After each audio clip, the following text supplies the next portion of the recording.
This is the rained out consolation event from last Saturday night. This is the last opportunity for limited sportsman drivers to qualify for the main event who did not qualify in the qualifying heats last week. On the pole, driving the number 69 is Richard Olin. To his outside in number 61 is Gordon Nelson.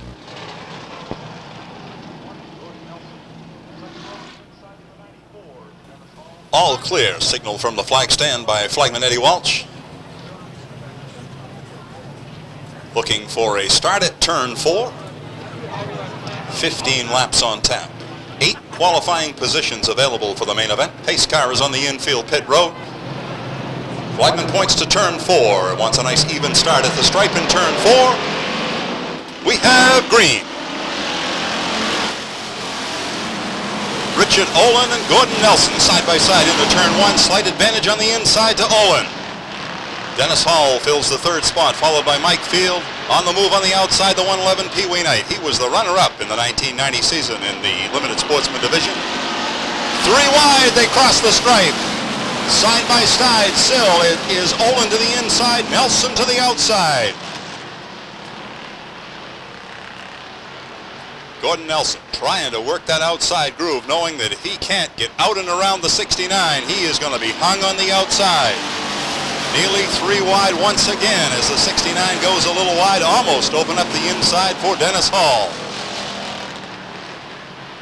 Slight advantage on the backstretch now, Gordon Nelson from the outside, but Olin is right back to draw it even at turn 4. Nelson with a fender ahead at the stripe, working into lap number 4 of this 15-lap event. 8th place appears to be between the 74 and the 23. Gordon Nelson now almost gets entirely by the 69.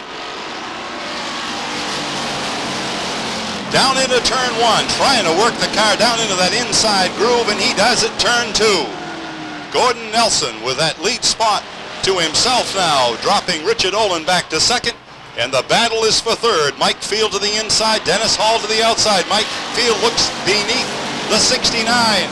Not quite room enough, but he's going to make room in over the speed bumps.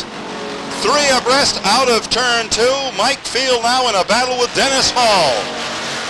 Side-by-side battle for second place. Remember, only 8 qualifying positions available.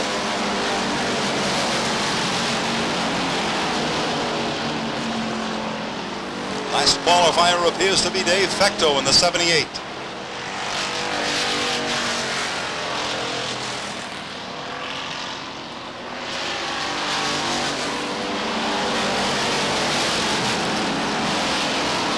Several strong runners outside of a starting position in the main event right now.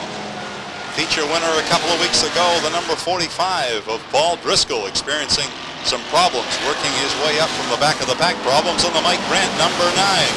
He appears to be headed toward pit road. Also still outside of a qualifying position, the 23 of Robbie Dorr, the number 6 of Billy Thompson. Couple of strong running limited sportsmen at this moment will not qualify for the rained out main event.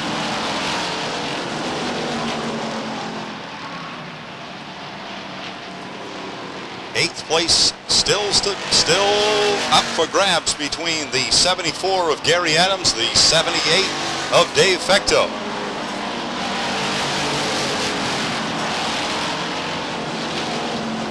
Darrell Ward and Danny Bubar, the number 24, also a feature winner here this year in this limited sportsman division right now, sitting 1 position outside of qualifying.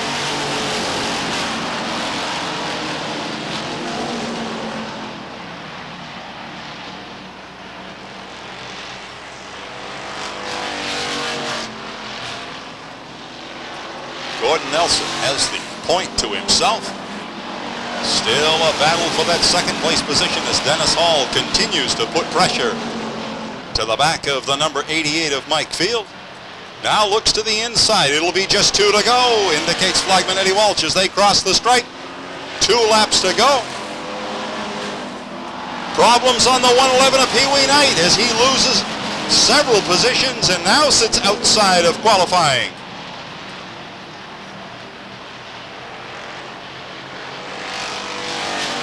Still sitting on the fringe of qualifying. Danny Bubar in the 24, Dave Fecto in the 78.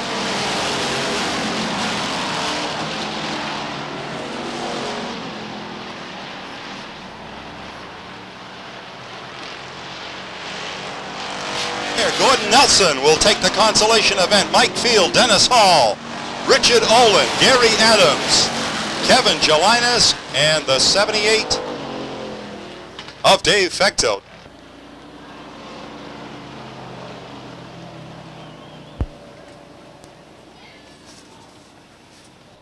The number 6, three-time former limited sportsman champion Kevin Durgan in the 69. Last week's, 2 weeks ago, feature was Tim Maloney. Looking for a start at turn 4. Green is out. Doug Shores and Butch Buzzell down into turn 1. Advantage to the inside to Shores. Now the battle is for second. Bobby Cotton draws it even with Butch Buzzell. Side-by-side battle right straight back through the lineup. 30 laps on tap. Super Sportsman Racing.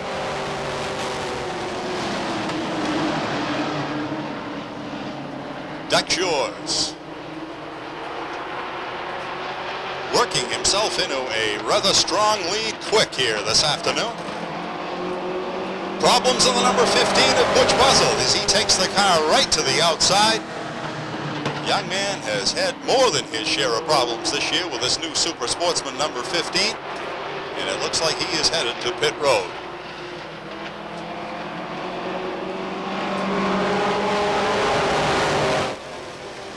Dave Bath trying to make that outside groove work in the number 5. Young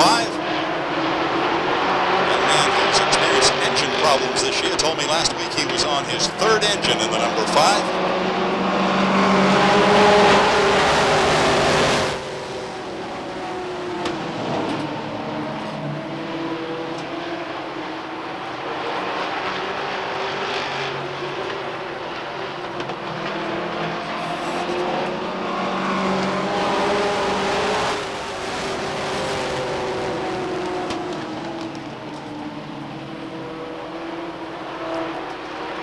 Winners thus far in the Super Sportsman division. As I mentioned, Ken McLeod, the number 6, has claimed 3 feature events. Chris Rule 2. And the other winners, Richard Bubba Pelton in the number 27 and Tim Maloney in the number 69.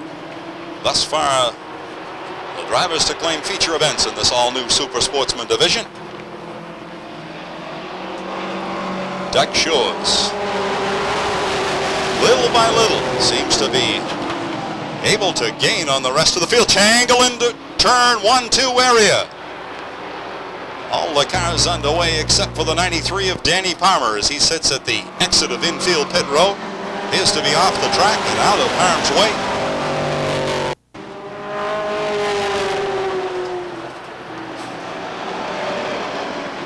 Flat tire on the number 7 of Kevin Durgan as he'll head to pit road. Tough break for Durgan along. Yellow flag flies. Tough break. Kevin Durgan.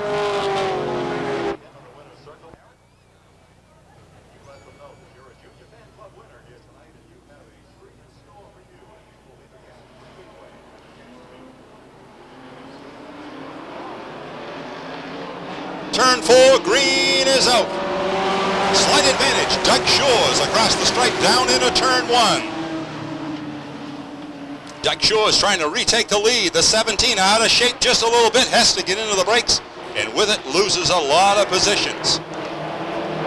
Dave Sprague now putting the pressure on race leader Shores. Mark LeBlanc on the move in the Rodney Moody prepared 08. On the move, the number 14 of Chris Rule.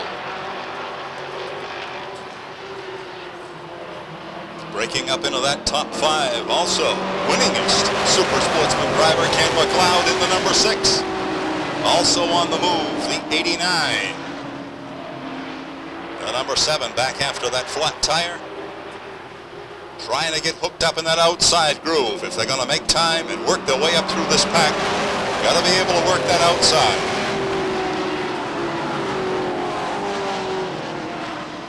Chris Rule now challenging to the outside of Dave Sprague. puts a fender ahead in turn 3. Sprague fights back on the inside, side by side out of turn 4. Advantage at the stripe, the 14, Chris Rule. And he's being followed by Ken McLeod and Mark LeBlanc. Chris Rule trying to draw in race leader Doug Shores now. Looks to the outside of the 07. Top point men on a march to the front. Chris Rule out of turn 2 on the backstretch now, trying to draw it even with Shores. At turn 3, couldn't quite do it.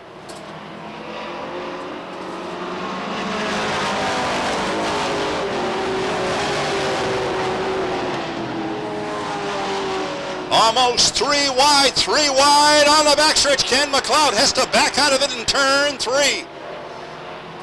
Chris Rule takes over the point out of turn 4. New leader working the halfway point. Chris Rule takes over the point. And now the man on the move, Ken McLeod. Problems on the 69. He appears headed to the pit area. Ken McLeod now trying to challenge to the outside of Doug Shores.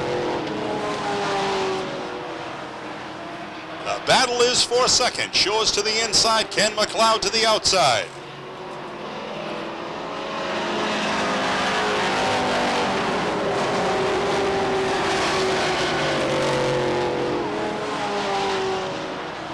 Ken McLeod with the advantage as they race to turn 3, tries to put the car by the 07. Shores fights back on the inside out of turn 4.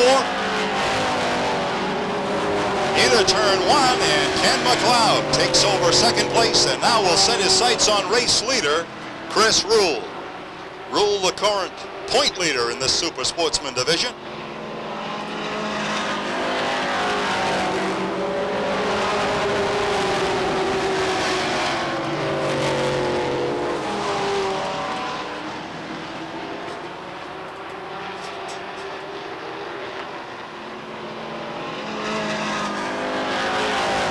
Chris Rule with almost a half straightaway advantage over Ken McLeod. And McLeod is going to have his work cut out for him to cut into that advantage. Battle for third, Dave Sprague and Mark LeBlanc. Bumper to bumper. Danny Palmer trying to make a move on the outside as the cars are bunched up from position 3 right on back.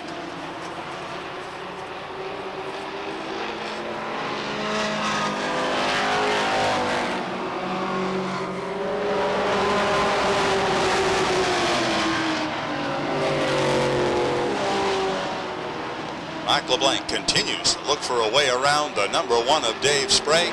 Keeps looking inside, but Sprague holds the car right on the rail. Black flag out for the number 5 of Dave Bath as he appears to have fluid leaking from the back of the number 5. And another tough evening for the youngster from Kennebunk, Maine.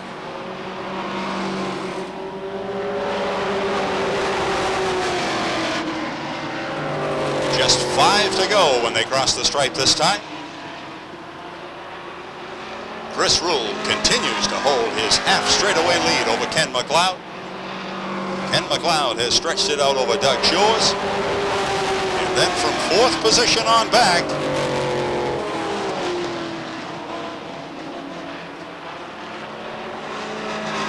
bumper to bumper, Mark LeBlanc. Some contact with Dave Sprague. Cars continue bumper to bumper.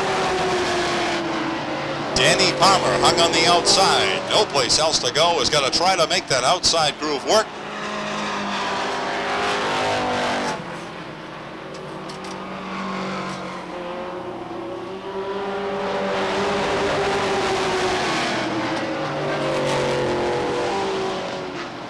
Just 2 to go this time by.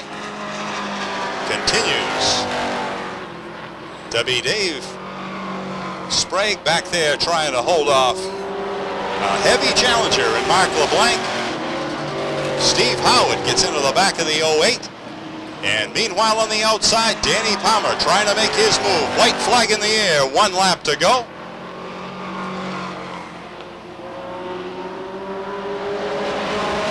Three abreast now into turn 1. Cars get out of shape just a little bit. Checkered flag flies. Chris Rule collects feature number 3. Crossed up in turn 4. They get Dave Sprague turned about.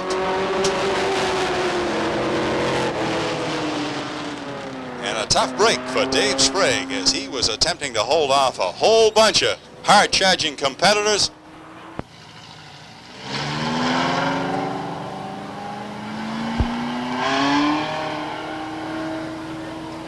We will be going trackside in just a few moments to have a chance to hear from tonight's Super Sportsman feature event winner.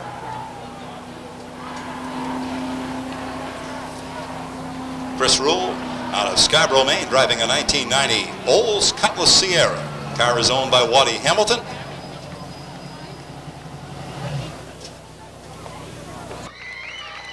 Chris, congratulations. That was a heck of a race out there. You got quite a lead after you got around everybody. How's the car going? Well, it's going pretty good right now. We've done a lot of work on it this week. It was a little bit out to lunch last week, so turned a few bolts here and there, and it seems to be going pretty good. Well, this is kind of neat. You know, you're the point leader, and perhaps maybe the surprise point leader. Everyone had pegged maybe Kevin Durgan, Ken McLeod to get the early lead with their experience, past championships, and here it is, Chris Rule. Are you beginning to taste maybe a championship title yet? I don't know if I want to say it right now, but it looks pretty good. I hope we can hang on to it for the rest of the year. We're a little slack on sponsorship right now, but if we could come up with a little extra, it would make it a lot easier. Well, here's some sponsorship for you right tonight. And Larry Cobb from Snap-on Tours Company has the presentation. Larry? Well, thank you, Andy. Chris, congratulations. Excellent win. Hurting for sponsorships, I guess a lot of guys could use that, and I hope you can find some use for this nice new toolbox. Thank you very much. Thanks, Larry. We know you have a big run to race tonight, Chris, at 50 laps, so we want to let you get back to the pit and get set for that. We wish you luck tonight. Congratulations. Okay, thank you. I want to thank all the sponsors I do have right now and my crew and Waddy Hamilton, Alan Barry. Without them, I couldn't have done it. We wish you the best. Ladies and gentlemen, a nice round of applause for Chris Rule.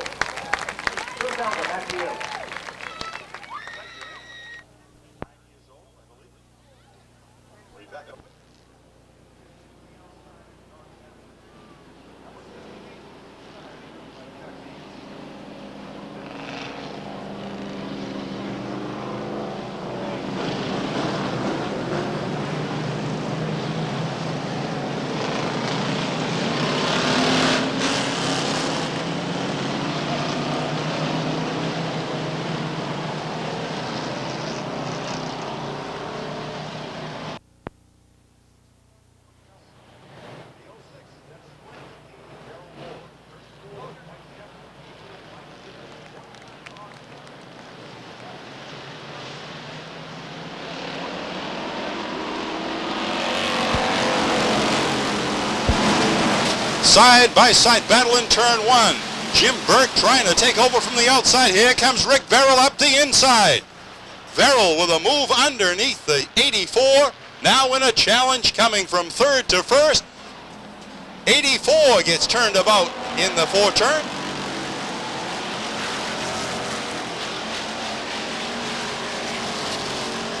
Everyone is underway and we stay under green.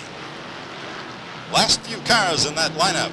The 49, Ron Smith. The 37, Larry Gelinas. The 54, Rick Burnett. The 78, Dave Fecto. And the 38, current point leader, Beaver Norton. Rick Verrill, strong move on the backstretch. And he went from his third starting position right to the front. And now holds a 8 to 9 car length lead over Jim Burke. Jim Burke experiencing a push in the car, taking him to the outside. 3 abreast racing on the backstretch. Donnie Morse goes under 2 other cars.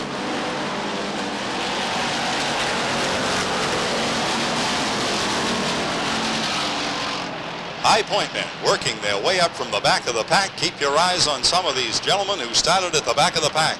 The 37 of Larry Gelinas running 3 wide. We are under caution.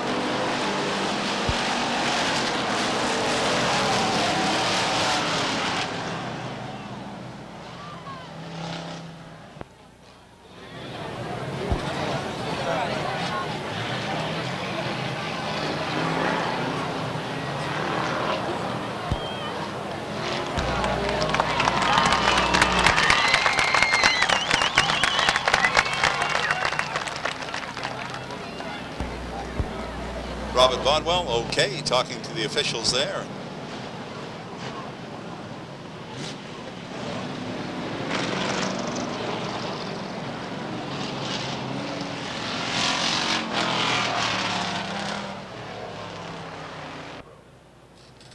All clear from the flag stand as the drivers work into turns 3 and 4. Looking for a restart. 4 laps down. Green is out. Rick Verrill right back into a lead. Has Jim Burt to his outside. Scott Chapman to the inside. Rick Verrill once again showing the strength of the number 64 tonight as he has that point to himself. Jim Burt in a side-by-side battle with Scott Chapman.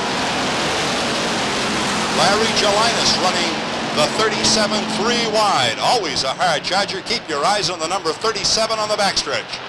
Trying to work his way to the front the hard way. Out on the rim, running it 3 wide. Also in a 3 wide situation, the 83 of Don Whitten.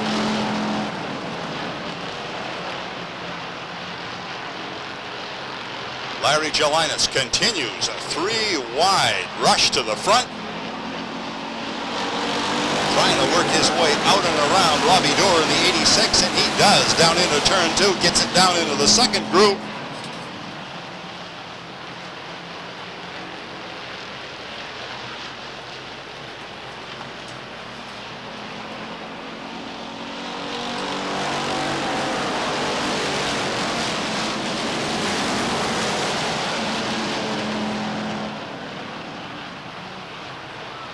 Kevin Gelinas now diving to the inside of the number 85. Not room enough as they exchange paint.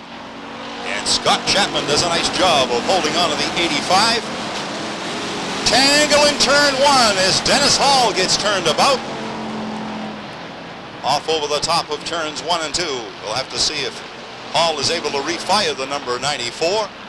Unable to refire before the caution flag flies.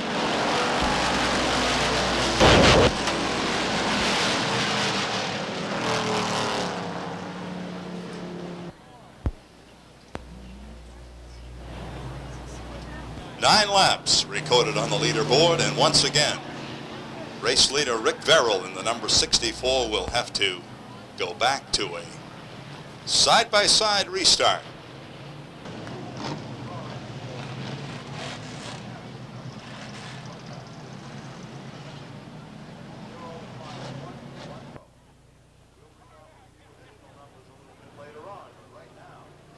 All clear from the flag stand. 9 laps recorded on the board. Pace car to the infield pit road. Rick Verrill and Scott Chapman bring him down for a restart at turn 4. Green is out. Larry Gelinas once again slingshots out into groove number 3. And continues his charge to the front. Keep your eyes on the number 37. He has come a long way, and he's done it the hard way.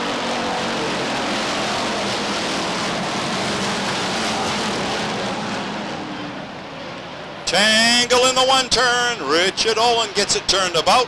He keeps it under power, and we stay under green. Problems on the number 75 of Donnie Morse. Tough break for the youngster in the number 75, as he has had a suspension problem on the left front. Meanwhile, Rick Verrill continues to show the way, followed by Kevin Gelinas. Side-by-side battle for third.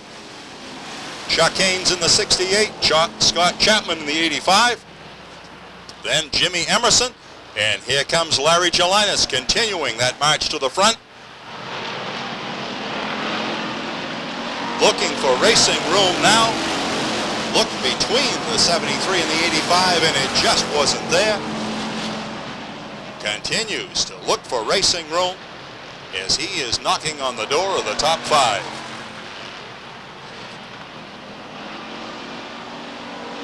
Between cars now comes Gelinas. Jimmy Emerson with a nice move as he works his way up into position number 4. Gelinas way up high now and loses a lot of ground as he is hung out there in the 3rd groove once again. halfway mark being signaled at the flag stand.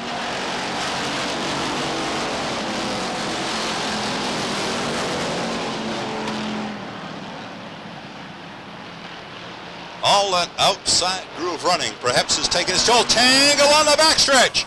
Jim Bird is turned about in the number 17. The 84 along with Rick Furnett in the 54, the 32 of Guy Poulin. And we have cars everywhere in turn 3.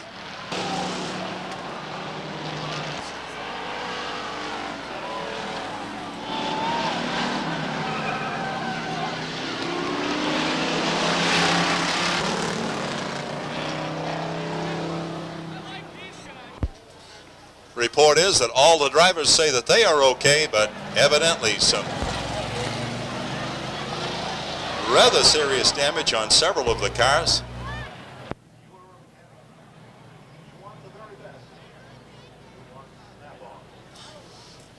Flagman Eddie Walsh gives the all clear as the drivers glance to the flag stand. Kevin Gelinas now on the point in the number 21. And the field has been reduced. Flagman points to turn 4. Asks the drivers to hold it even. Green is out. Kevin Gelinas jumps into a quick lead as they race to turn 1. Battle shaping up for second. Chuck Haynes to the outside. Robbie Dorr to the inside. Phil Weeks in the number 19 up into 4th place. Dennis Quinn in the 06 rounds out the top 5. Flat tire on the 86 of Robbie Dorr. Chuck Haynes does a nice job of holding the cars as Robbie Dorr kind of got out into the 86 with that flat tire going down. And they did a nice job of handling that situation.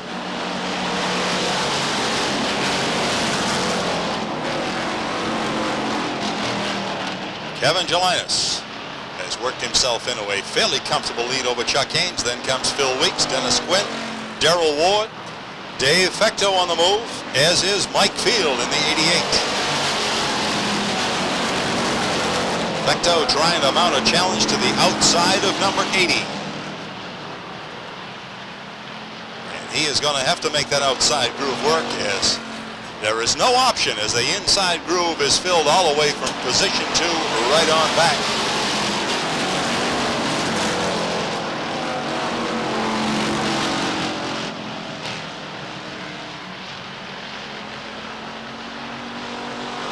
Dave Fecto continuing to mount a challenge to the outside of the 80 of Darrell Ward.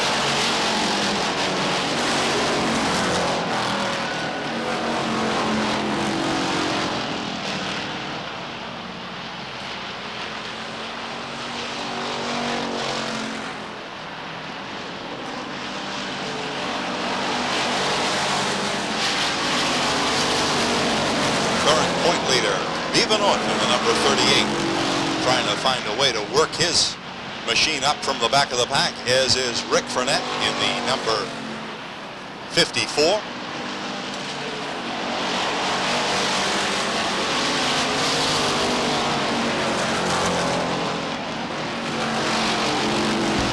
Feature winners thus far, main event.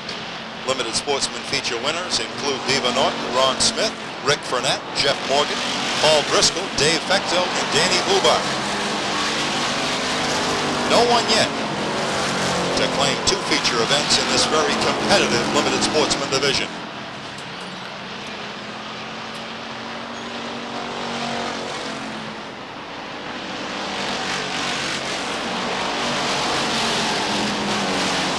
Kevin Gelinas continues to hold a comfortable lead over Chuck Haynes.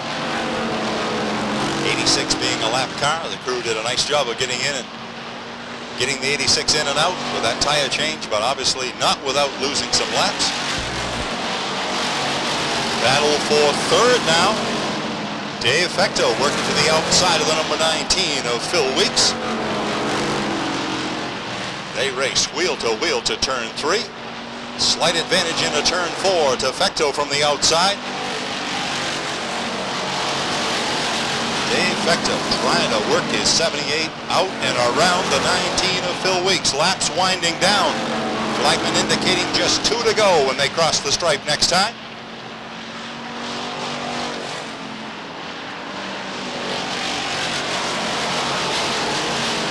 Side-by-side battle continues for position number 3.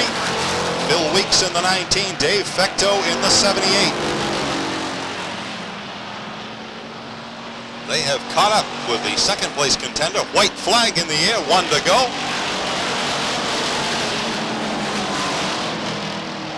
Tangle in the front stretch. Rick Furnett and Gary Adams. And that will bring out the caution flag. A lot of damage as Rick Furnett nearly gets out in front of one of those cars. We have a caution and a checkered flying simultaneously.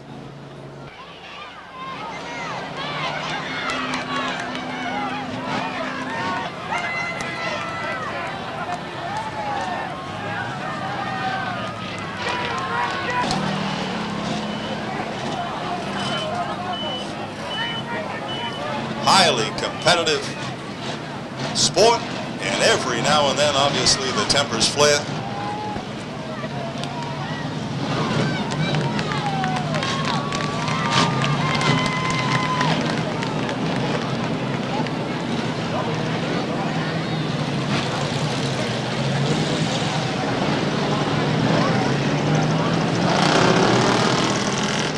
Well, the transmission was starting to go towards the end of the race. It's starting to make a real noise, so we'll see what happens. Well, we congratulate you on your second win in your career and the presentation from Snap-on Tools. Kevin, thanks very much for a great race. Put on a good show tonight. Appreciate it. Thank you. Ladies and gentlemen, once again, a nice round of applause for Kevin Gelinas and his second career win. Bruce Elder, back to you. Thank you, Andy.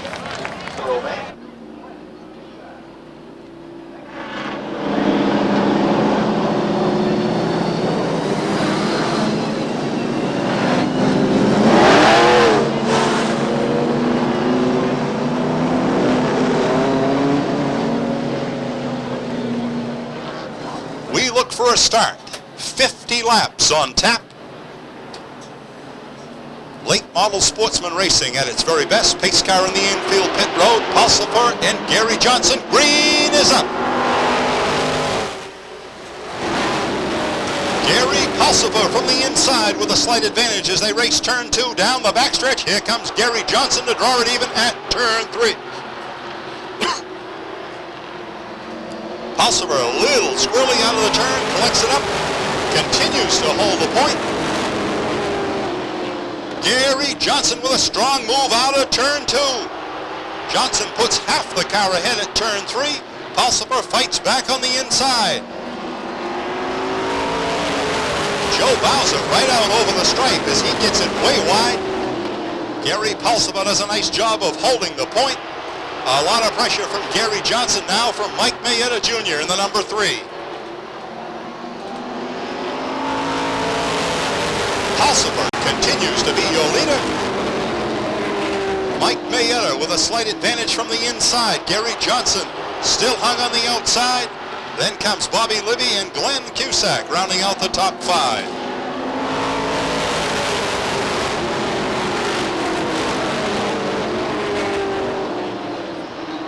Bobby Libby with a move up the inside, taking over second place as Mike Mayetta Jr. takes over the lead. Barry Babb up into third as the cars shuffle positions. Working lap number 6, new leader Mike Mayetta Jr. Bobby Libby, Barry Babb, Bobby Babb up to 4th, and Mike Johnson is 5th.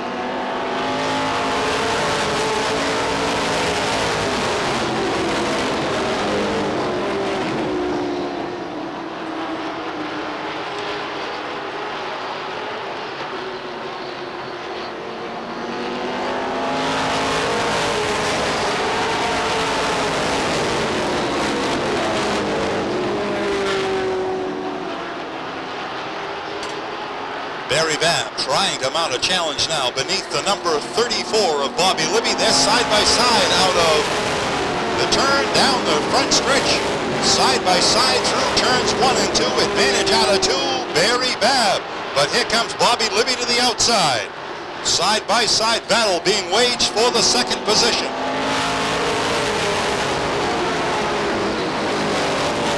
Bobby Libby trying to mount a challenge to race leader Mike Mayetta Jr.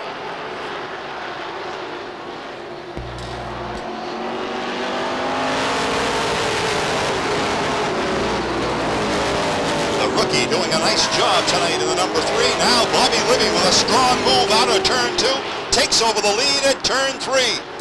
New leader Bobby Libby out of turn 4. Here comes Mayetta back on the inside, but can't quite draw it even.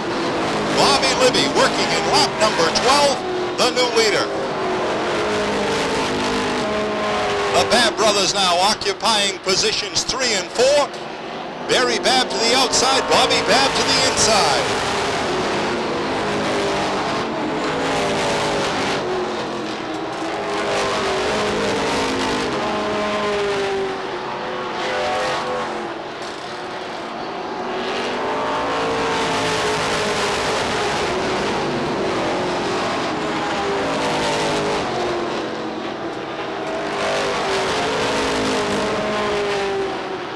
Strong performance by Bobby Libby in the number 34.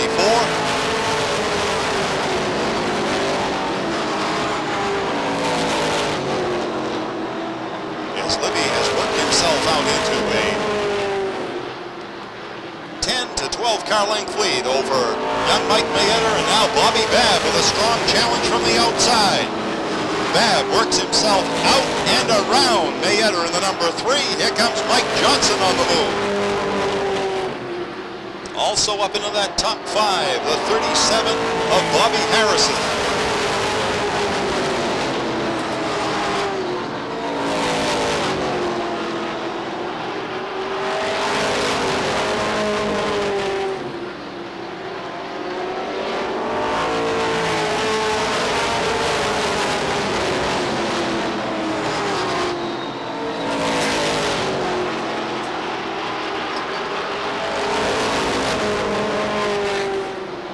Bobby Randall still trying to shake free from the pack, as is Mike Mayetta.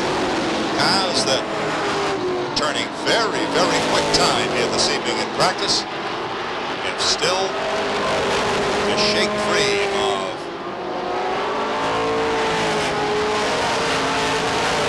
young rookie Mike Mayetta.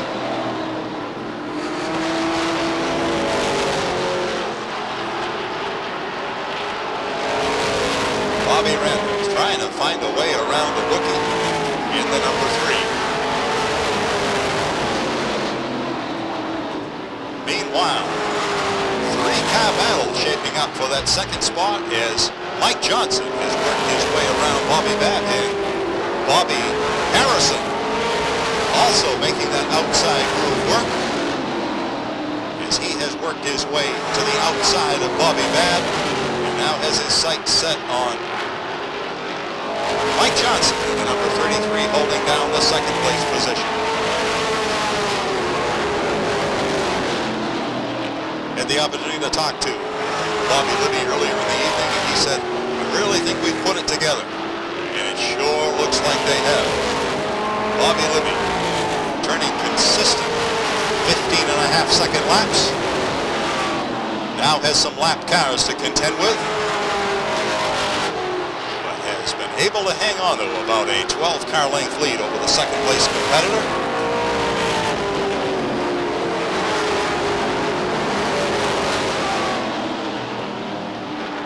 They will be approaching the halfway mark next time by.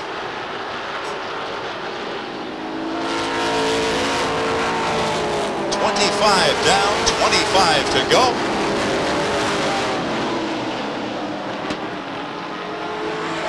Bobby Libby with a commanding lead. Mike Johnson in second. Bob Harrison in third. Bobby Babb is fourth, and Bob Randall is fifth.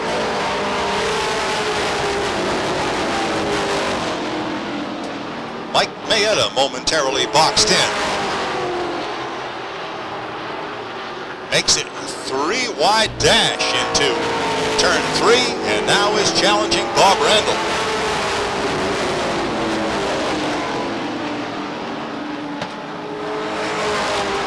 Bob Randall with a strong move works his way around Bob Harrison as positions to continue to shuffle. Problem on the Harrison, number 37, as he is off the pace. Bobby Harrison has had to back off the pace. Gary Johnson with a spin on the backstretch. As the car moving, we stay under green.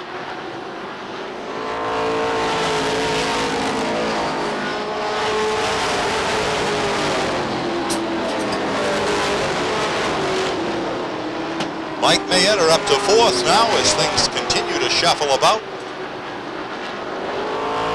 And Mayetta looks to challenge Bobby Babb for that 3rd place position.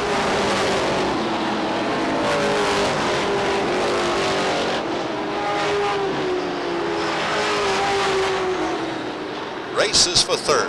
Bobby Babb to the inside. Mike Mayetta trying to mount a challenge to the outside.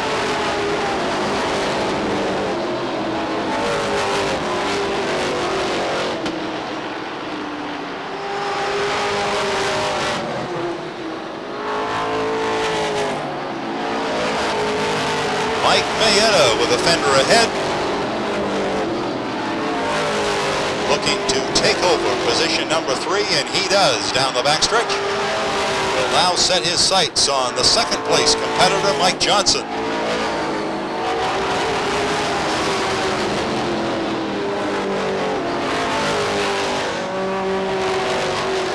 Meanwhile, up front, Bobby Libby continues to hold that commanding lead over Mike Johnson. As the Libby team have put it all together tonight, found the combination once again.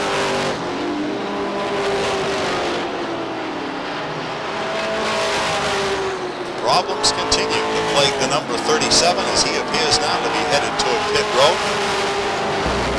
And a tough break for Bobby Harrison as he was perhaps experiencing one of his strongest performances of the evening, of the year rather.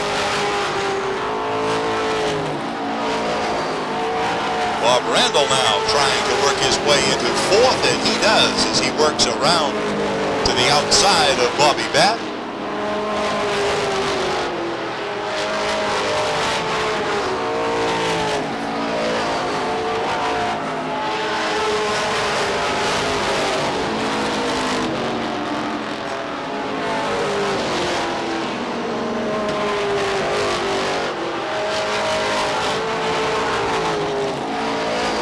Spin in the 2-turn will bring out the caution flag. Barry Babb gets the car turned about, gets it refired, heads on a pit road. Flagman Eddie Walsh gives the all clear as the drivers glance over to the flag stand. Bobby Libby and Mike Johnson will bring them down for a start out of turn 4. Green is out.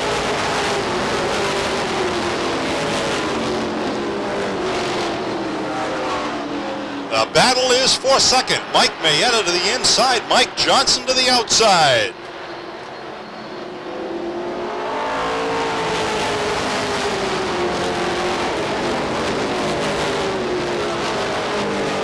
Mike Mayetta with the advantage in that 2nd place battle. Here comes Bob Randall up the inside.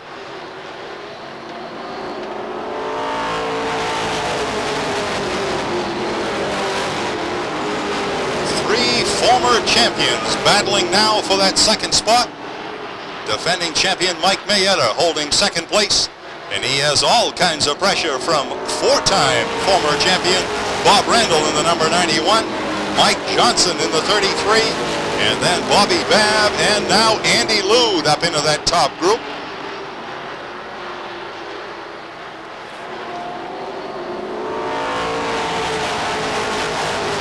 But so far, the car to beat has been Bobby Libby, the number 34, looking for his first win of the 91 season.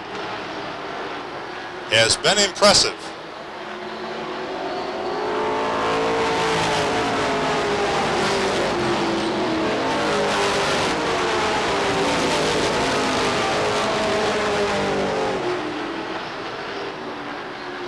Mike Mayetta trying to rein in the number 34 as he closes the gap just a bit that last lap.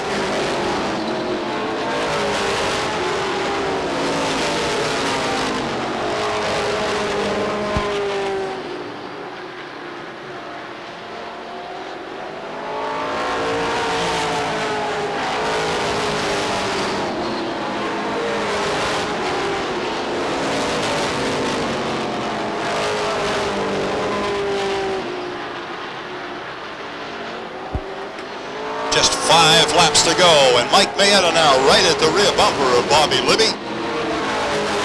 Bob Randall right at the rear bumper of the number 13. Mike Mayetta looks to the outside of the Libby number 34. Bob Randall looks to the inside.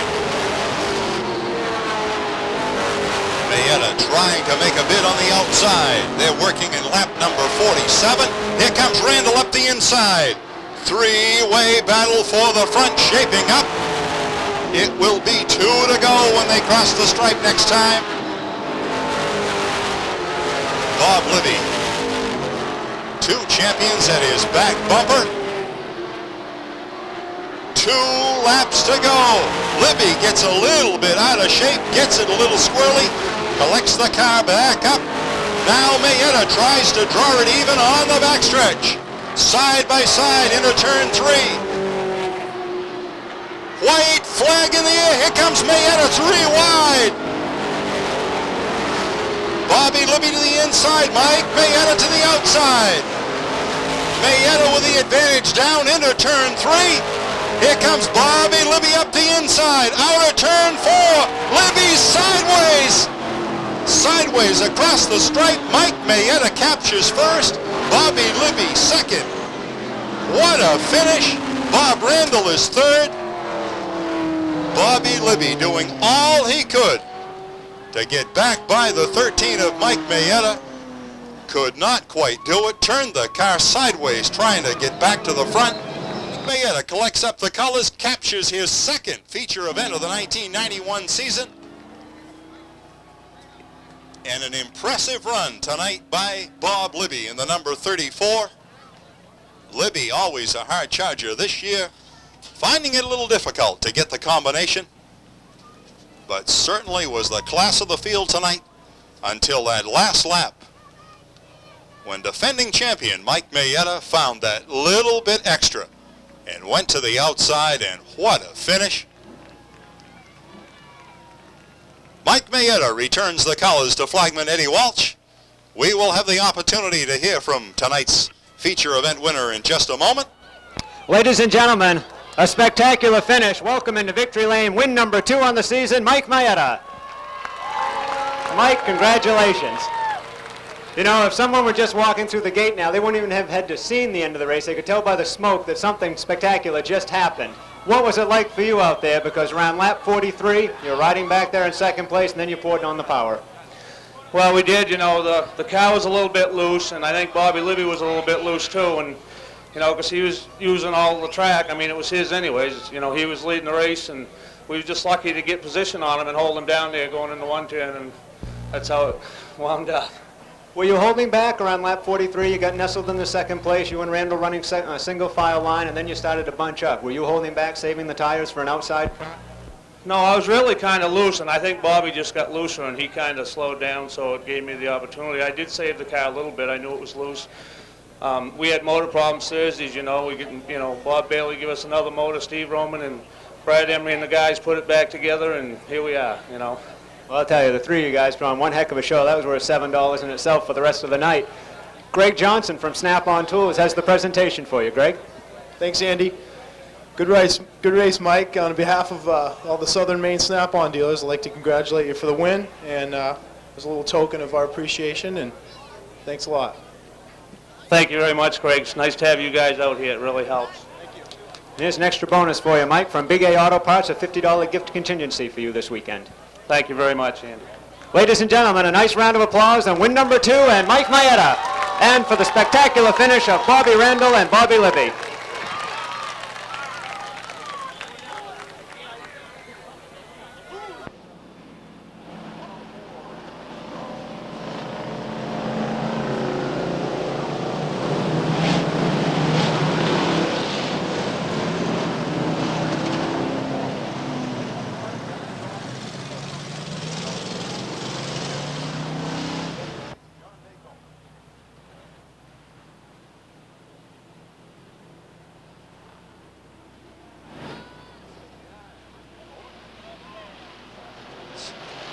Looking for a start at turn 4. Green is out.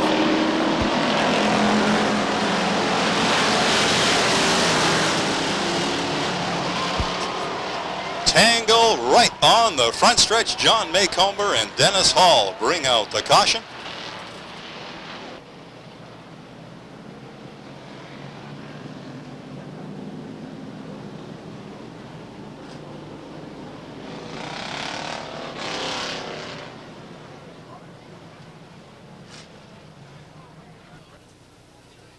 Dave Culprit and Ralph Height on the front line. Assistant starter Junior Niles on the stand for heat number 1, the Limited Sportsman division.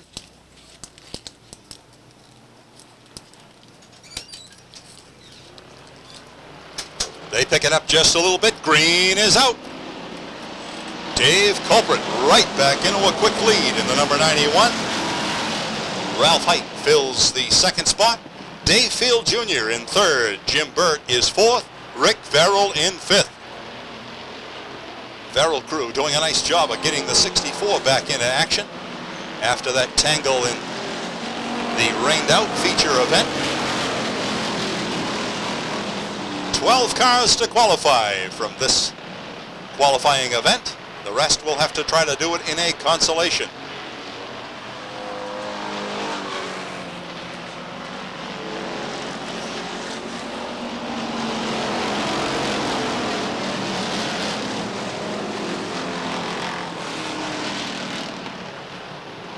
Culprit and Ralph Height have kind of pulled away from the rest of the field. The race is for third. Dave Field Jr. and Rick Verrill side by side. Field gets a little sideways, has to back out just a little bit, and that gives that third position over to Rick Verrill. The 13 of Ed Galland appears to be the last qualifying car right at the moment. Side by side battle now. Dave Field on the inside, Scott Chapman working the outside. That is for position number 4.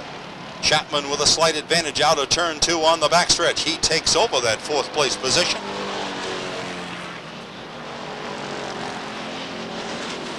The 69 of Richard Olin appears to be the last qualifier right now.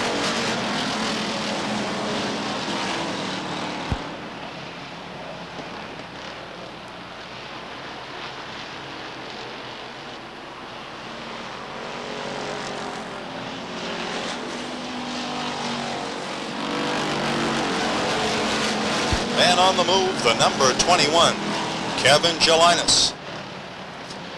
Not very often that a driver is able to capture double feature events, and I wonder if that is running through the mind of the driver in number 21, as he is on the move in this qualifying event, trying to work his way out and around Dave Field in the 84, and then set his sights on the 85 of Scott Chapman. Halfway point. 8 down and 7 to go. The 83 appears to be the last qualifier at the moment. Cars tangled, kind of locked bumpers there momentarily between the 17 and the 84. They did a nice job of handling that. But with it, the 84 lost several positions. Still in a qualifying position, however. Impressive run by Dave Culprit in the 91. 12th place car appears to be the 69, driven by Richard Olin.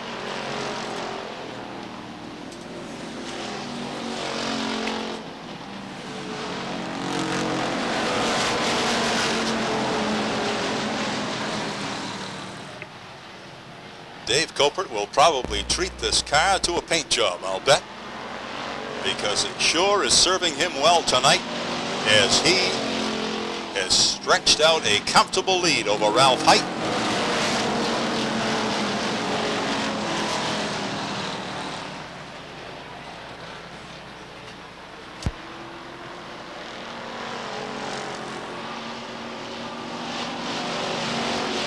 Side-by-side battle shaping up for second now as Rick Verrill tries to mount a challenge to the outside of Ralph Height. It will be just 2 laps to go, indicates Junior Niles. Out of turn 4, the race leader will see 2 to go. Side-by-side battle for second.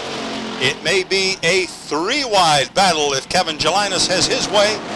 He is looking for racing room now. Rick Verrill with a slight advantage on the backstretch, trying to take over that second spot. White flag in the air. 3-way battle being waged for second. Ralph Height, Rick Verrill, Kevin Gelinas.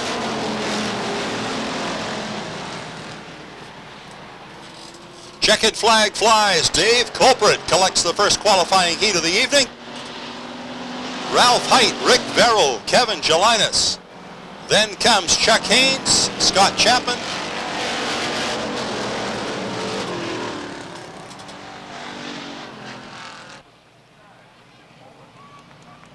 Nice round of applause, please, for Dave Culprit, winner of the first qualifying heat of the evening for the Limited Sportsman Division. An impressive run by Dave Culprit. Rolling at turn 3, heat number 1 for the Super Sportsman Division. These are the lower point Super Sportsmen.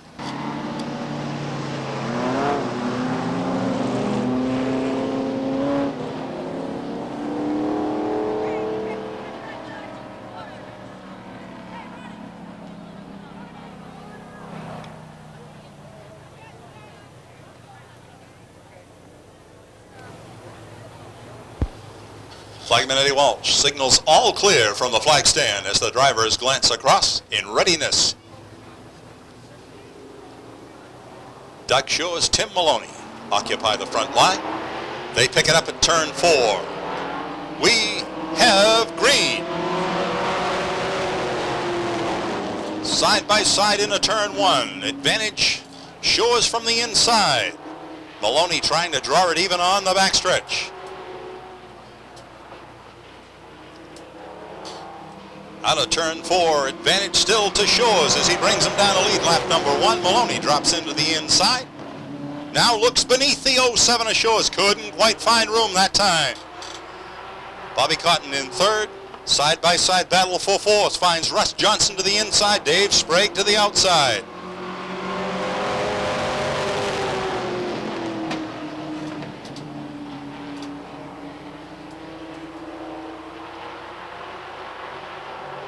Inside groove.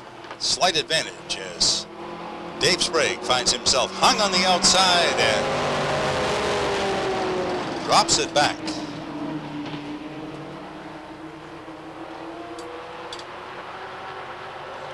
Doug Shaw is one of 2 Ford Thunderbirds in competition in this all-new Super Sportsman division.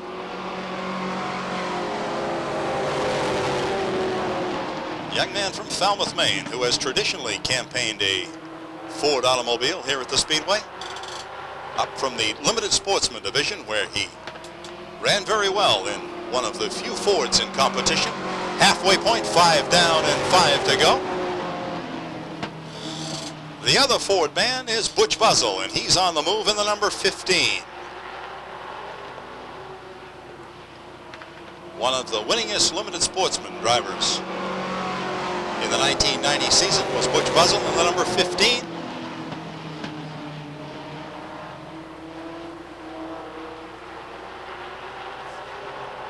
And the Butch Buzzell crew has had their problems sorting out this new Super Sportsman.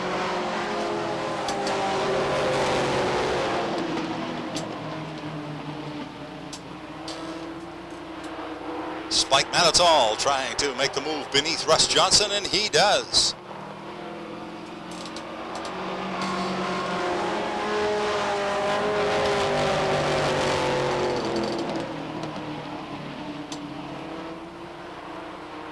It will be just 1 lap to go this time by.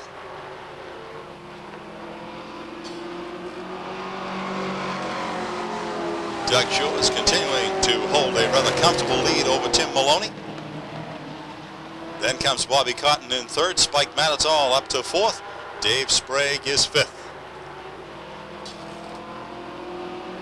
Checkered flag flies as Doug Shores captures the first qualifying event of the evening for the Super Sportsman division.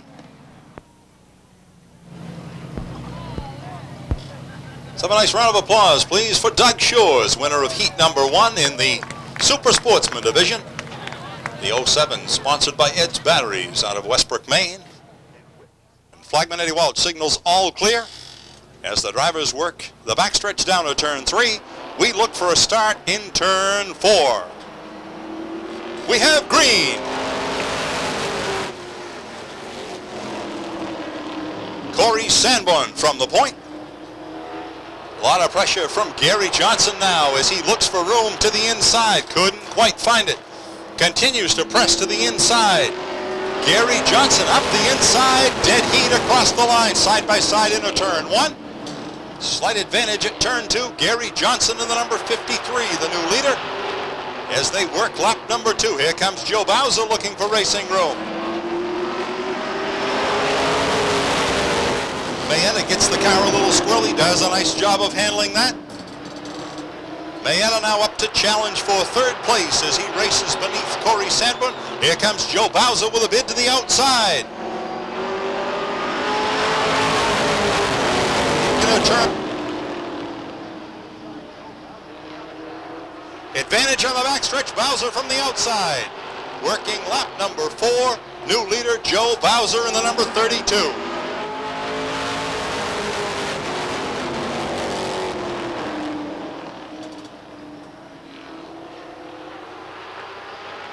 Mike Mayetta Jr. trying to mount a bid to the outside of Gary Johnson. Halfway point, it will be 5 down, 5 to go. Battle is for 2nd. Gary Johnson to the inside, Mike Mayetta Jr. to the outside. Side by side to the backstretch. Advantage Mayetta from the outside, out of turn 4. And at the stripe, advantage Mayetta. Nice move by the rookie as he takes over 2nd place. Now the rookie on the move, Steve Carrier working to the outside now. Trying to mount a challenge to the outside of the 53 of Gary Johnson.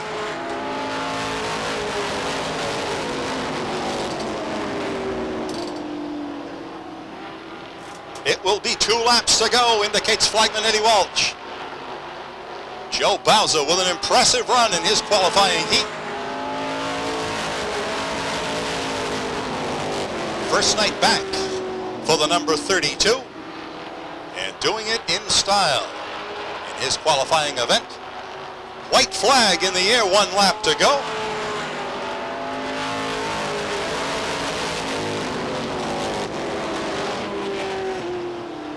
Comfortable lead by Bowser, then comes Mike Mayetta Jr. in the number 3. Gary Johnson, checkered flag in the air. Joe Bowser, Mayetta, Johnson, Carrier, and Gary Pulsifer round out the top 5.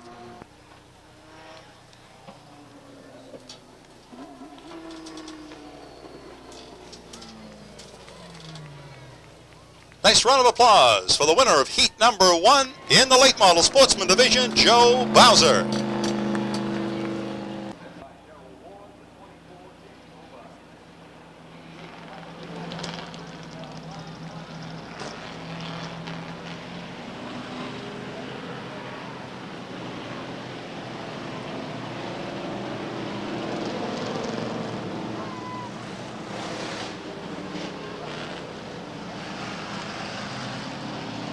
This is the 2nd qualifying heat for the limited sportsman division. 12 cars to qualify for the main event. The rest will have to come back and try to do it in a consolation.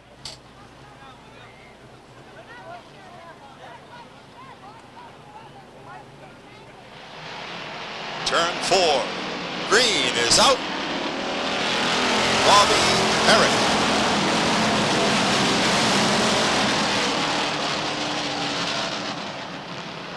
Dave Langless in 2nd.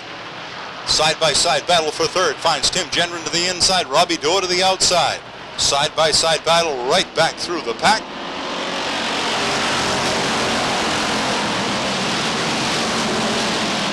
Tim Gendron gets the car around. Up against the sand barrier. Everybody else steers clear of that. But the caution will fly as 12 is unable to get the car refired.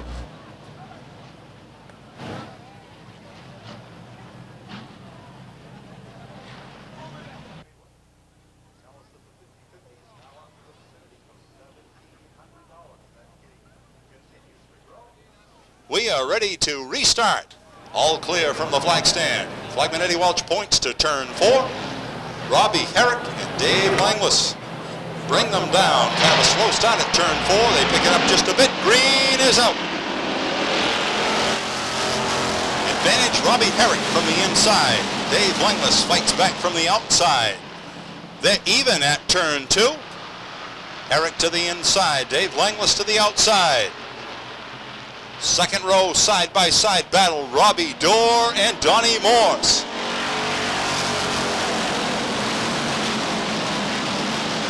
Side-by-side, wheel-to-wheel battles right straight back through the pack. Limited Sportsman competition at its best. Slight advantage now, Dave Langlis on the outside. Puts a bumper ahead at the start-finish line.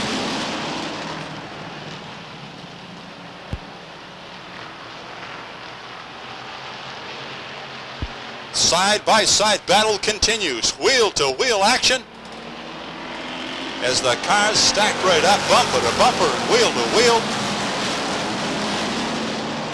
Rookie Dave Langlis doing a nice job on the outside, continuing to hold it even with race leader Robbie Herrick in the 86. As they dice back and forth, we have caution on the field. Tim Gendron once again with the car shut down in turn 2.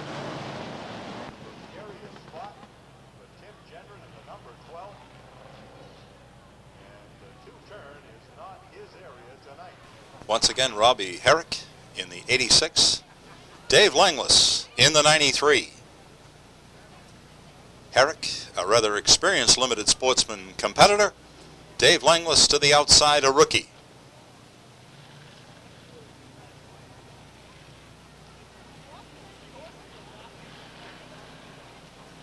Slow start at turn 4. Green is out. Herrick with a jump.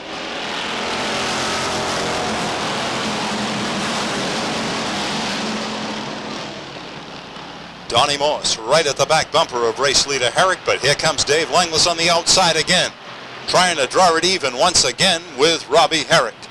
Herrick to the inside, Dave Langlis to the outside. Donnie Morse looking for racing room to the inside, momentarily boxed in. Cars tangle a bit coming out of turn 2. Everyone seems to hold it straight. 3 wide racing out of turn 4.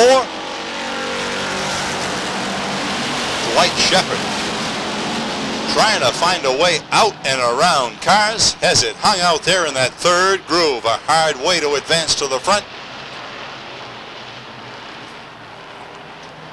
Problem on the 86. Something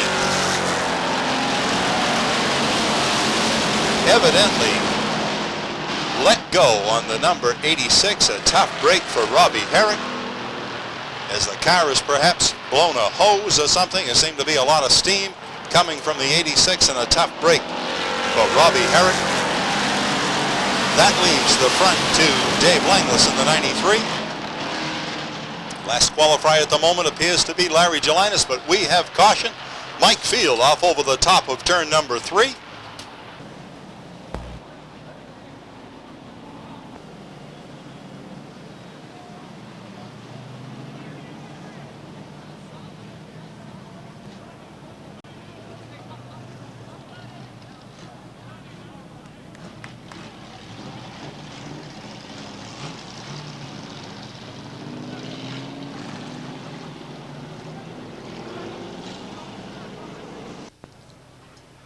Eight laps down, and we have the all clear from flagman Eddie Walsh.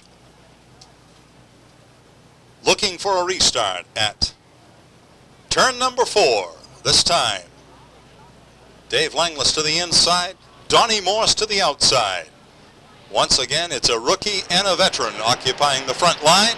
Turn 4, green is out. Dave Langlis jumps into a quick lead in the number 93. Jimmy Emerson now challenging at the back bumper of the race leader, Donnie Morse to the outside. Here comes veteran Dwight Shepard in the 34.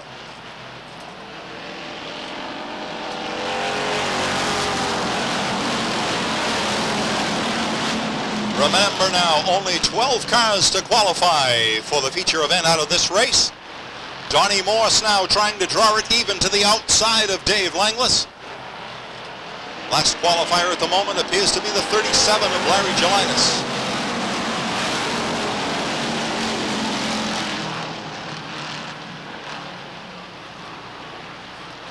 Top cars bumper to bumper, wheel to wheel, battling for a qualifying position. Dave Langlis, the rookie, in the number 93, doing an excellent job holding off a whole contingent of veterans. Last tangle out of turn 2. Kevin Buck gets turned about in the number 25. Everybody keeps moving. We stay under green. Last qualifier unofficially appears to be the 24. Lead still in the hands of the rookie, Dave Langlis, in the 93. 2 laps to go. Jimmy Emerson now in a side-by-side battle with Donnie Morse. Couple of youngsters out of the town of Wyndham battling side-by-side. Emerson to the inside, Morse to the outside. Dave Fecto way out over turn 3. White flag flies.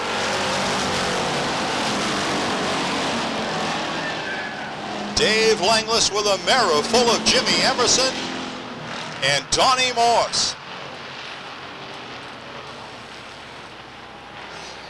Checkered flag flies as they exit turn 4. Dave Langlis, Jimmy Emerson, Donnie Morse.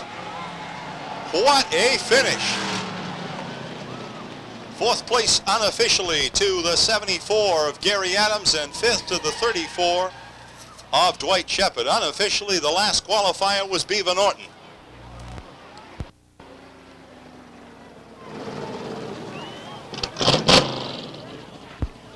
Nice round of applause, please, for Dave Langlis, capturing the 2nd qualifying heat. Rookie out of Shapley, Maine, a Chevy Camaro. Word from the top of the turn 1 and 2 area is that the driver is okay. Just there to check and be certain are the safety crew and the medical team.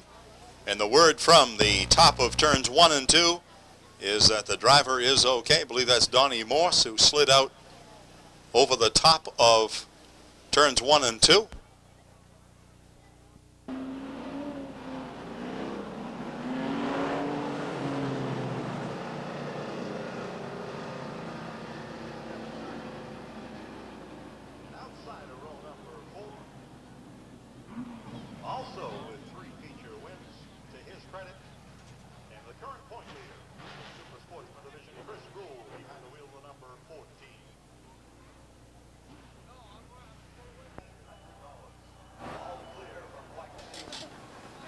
To look for a start at turn number 4.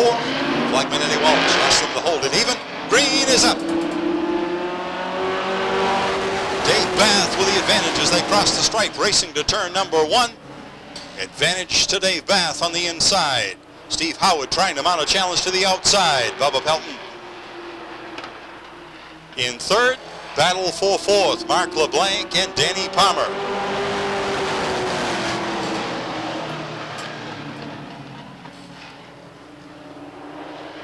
Teams getting these cars zeroed in more and more as the weeks go by. And thus the competition is getting tighter and tighter.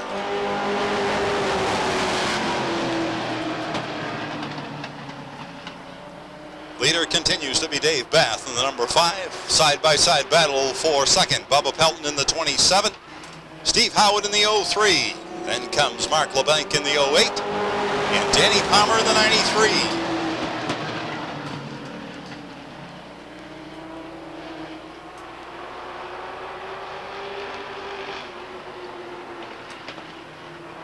Advantage to the inside row. Bubba Pelton now looks beneath the number 5 of Dave Bath. Looks for room, finds it in turn 1. Out of turn 2, new leader, Bubba Pelton in the 27. LeBlanc trying to follow suit right up the inside. Takes over 2nd place in the 08. halfway. 5 down, 5 to go.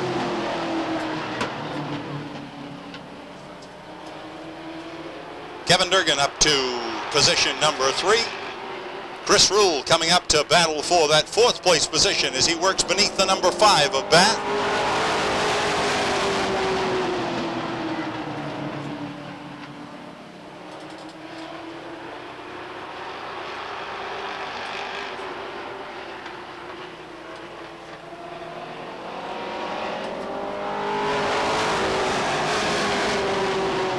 Mark LeBlanc looking for a way around the 27 of Bubba Pelton. Just 2 to go when they cross the stripe.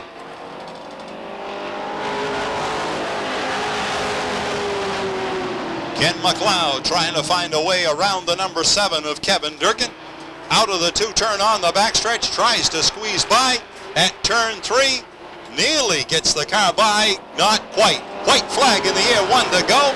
3rd place now in the hands of Ken McLeod.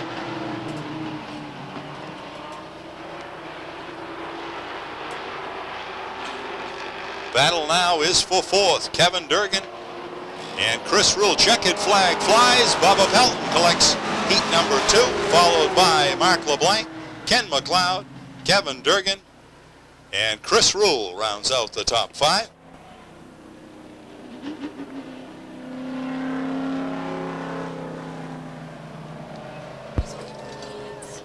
Nice round of applause, please, for Richard Bubba Pelton, winner of heat number 2 in the Super Sportsman division.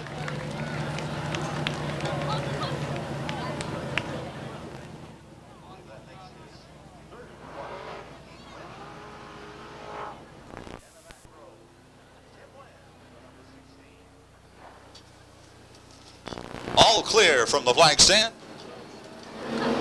Bobby Libby, Glenn Cusack, coming to turn 4. Green is out. Advantage to Bobby Libby from the inside. Barry Babb closes it right up on his bumper, takes over second.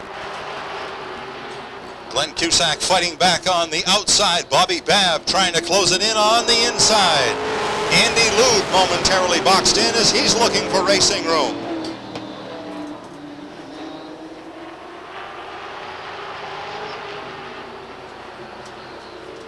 Bobby Libby continues to show the way. Barry Babb looks for room to the inside. They tangle into turn 1. Bobby Libby gets sideways, does a nice job of collecting the car back up as he and Barry swap paint in turn 1. Glenn Cusack takes advantage of that to take over the point.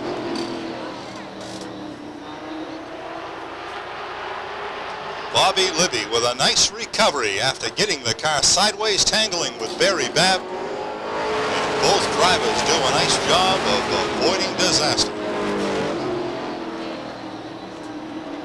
It will be halfway next time by, indicates flagman Eddie Walsh. And the race is for 3rd.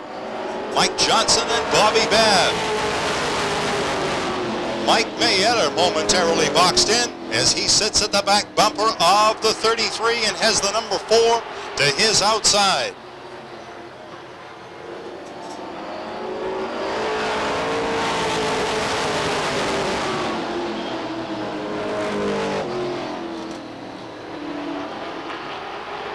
Glenn Cusack, Bob Libby, Mike Johnson, side-by-side battle, Mike Mayetta and Bobby Babb.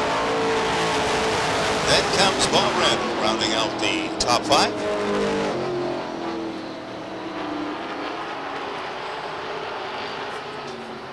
Just 2 to go this time by. Mike Mayetta on the move as he dives to the inside of Mike Johnson. Mike Mayetta, another driver with the opportunity of possibly grabbing double feature events. Not very often that a driver has that opportunity. White flag in the air, 1 lap to go. Glenn Cusack continues to show the way. Problems on the number 4 of Bobby Babb as he shuts the car nearly down and heads for pit road. Checkered flag in the air for Glenn Cusack as he crosses the stripe, taking qualifying heat number 2. Bobby Libby 2nd, Mike Mayetta 3rd. Bobby Randall, and Mike Johnson. Mike Johnson and Bobby Randall, one way or the other.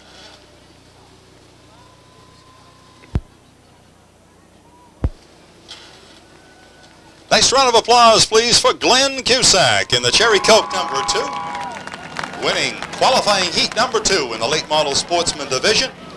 Glenn Cusack out of Scarborough, Maine.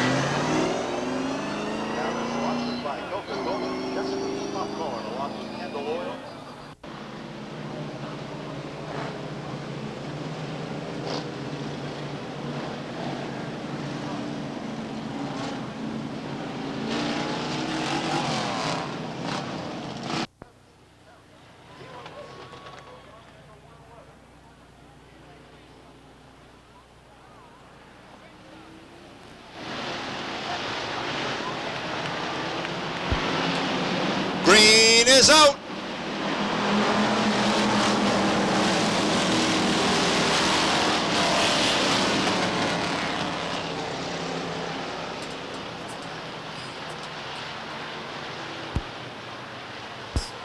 Tangle on the backstretch as Larry Vos gets turned about. Caution flag is out. Kurt Beam sitting in the 1 turn.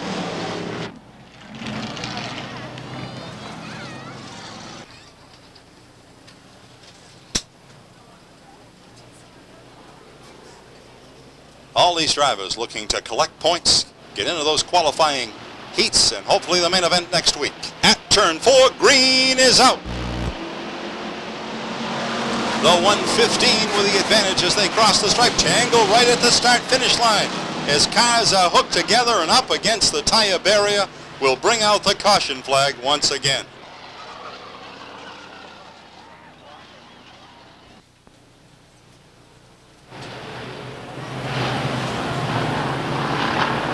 Bob Tremblay and Andy Gayu occupying the front line. Pace car is on the infield pit road, looking for a start as the starter asks them to pick it up just a little bit. At turn 4, green is out. Andy Gayu from the outside in the 115 takes over the lead.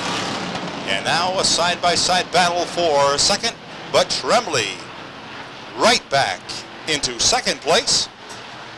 Now for third comes Earl Glidden Jr. in the 76, challenging the number 3 of David Raymond.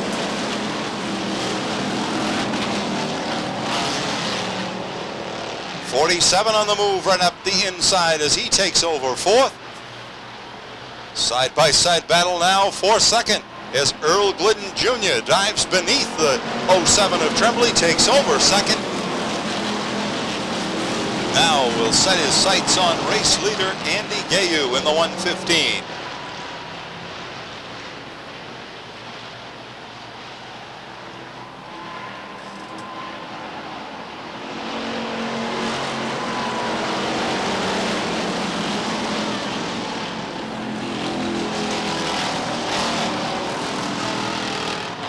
Number 1 of Galen Wilson gets the car turned about, gets it back underway, and we stay on the green.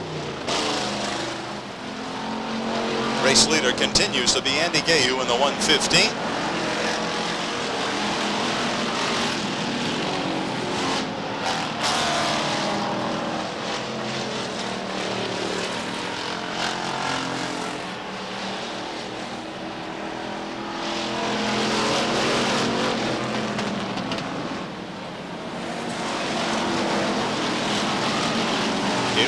Just 2 to go, indicates starter Junior Niles. Continues to be Andy Gayu in the 115. Earl Glidden Jr. in the 76. Caution flag is out. We have a spin between turns 1 and 2. The 47 of Chris Grondin gets turned about.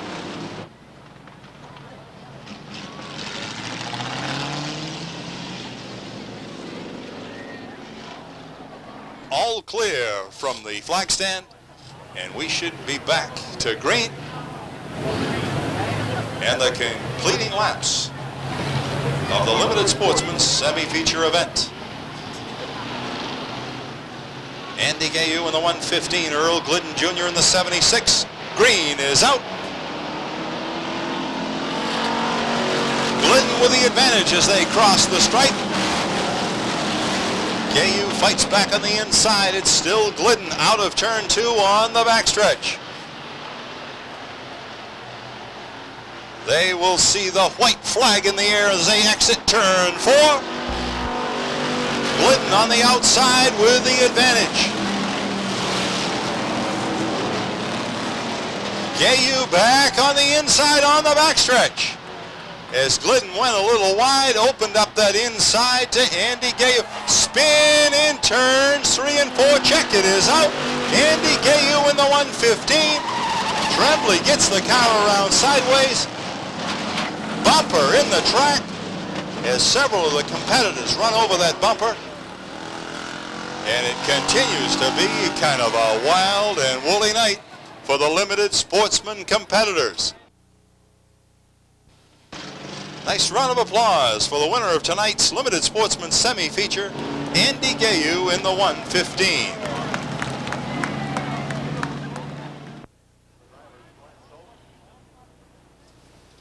Eight positions available.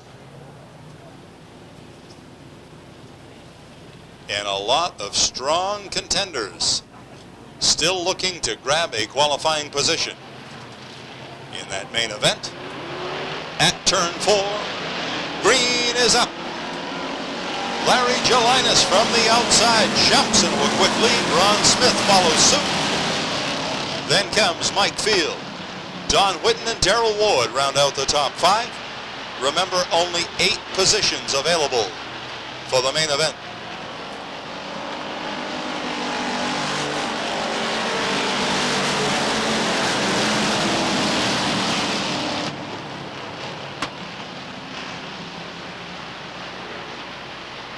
Pee-wee Knight trying to break free of the pack to get up into that top 8, as is Dave Fecto. A couple of strong runners in this Limited Sportsman division who certainly don't want to set out the feature event.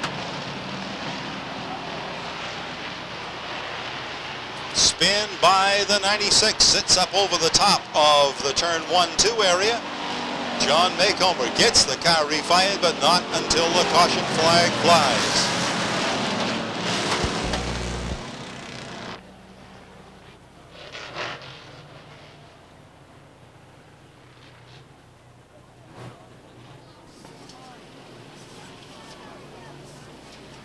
Flagman Eddie Walsh asked them to pick it up just a little bit.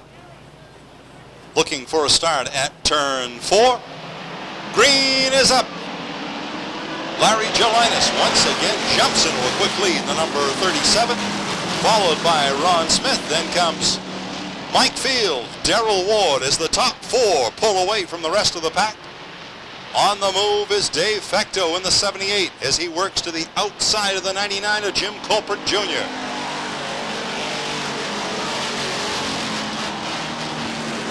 Pee-wee Knight up into a qualifying position. Kevin Buck appears to hold the last qualifying position.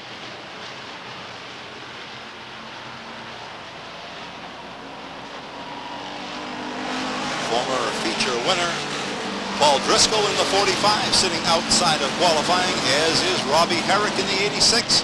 A couple of strong runners must advance if they want to start tonight's main event.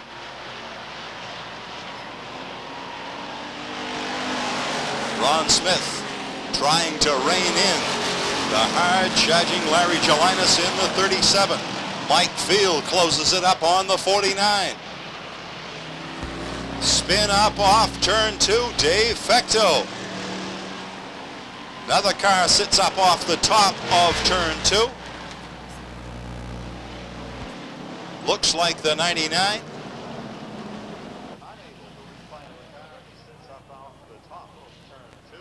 Once again, it'll be Larry Gelinas and Ron Smith on the front line.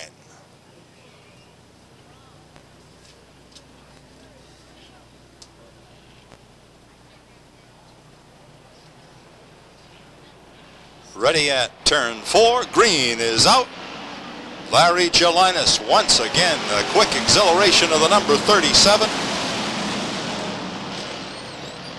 Side-by-side battle. Mike Field and Ron Smith battle for second place. Second place to Mike Field. Now the battle for third, Dave Fecto and Ron Smith battling for that third qualifying position.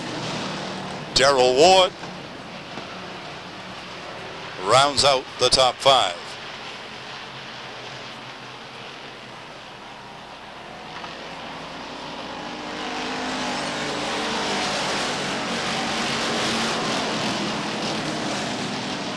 Flagman Eddie Walsh indicates it will be halfway next time by.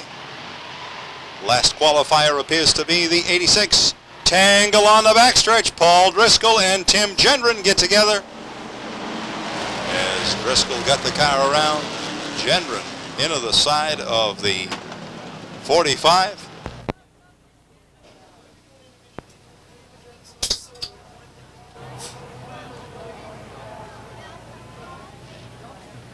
Once again, Larry Gelinas on the point. So far, he's been able to make the quick shift and demonstrate the power of his number 37 out of turn 4. Green is up. This time a challenge from Mike Field, but Larry Gelinas once again. Strong start off the line in the number 37, followed by Mike Field. Dave Fecto up to third. Then comes Darrell Ward. Pee Wee Knight working his way up into the top 5 as he works to the outside of Ron Smith. Last qualifier appears to be the 94 of Dennis Hall. Only the top 8 will have a starting position in the Limited Sportsman main event.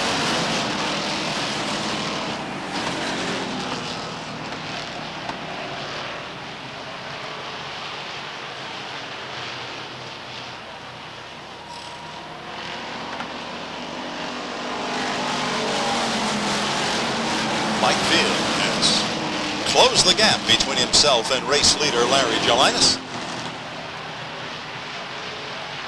Dave Fecto trying to do likewise as he tries to rein in the 88 of Mike Field.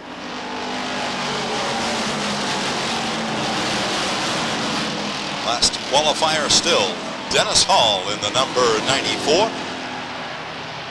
And sitting outside of qualifying, veteran competitor Gordon Nelson.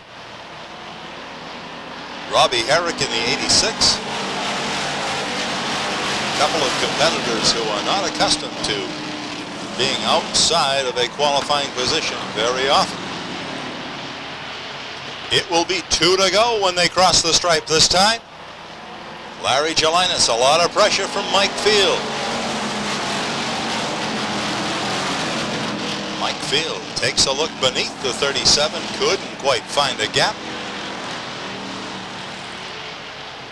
Larry Gelinas stretches it out a bit, but here comes Mike Field once again. White flag in the air, 1 to go.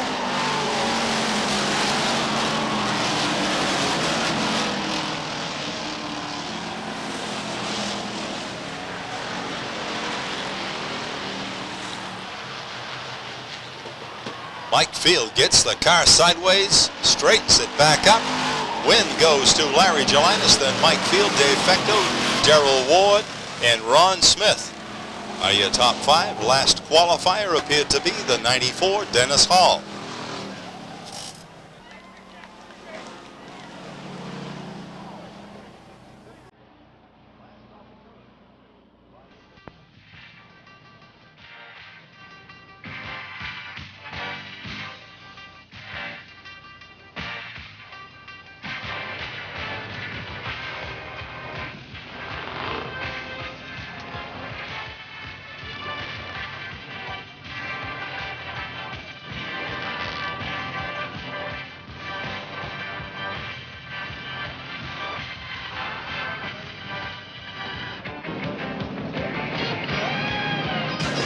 Flagman Eddie Walsh shows the drivers green this time by, draws the lineup back to an even column of 2s. Indicates to the drivers be ready for a start at turn 4 next time around. All clear from the flag stand. Flagman Eddie Walsh as the drivers make their last final check. Ready for a start at turn 4.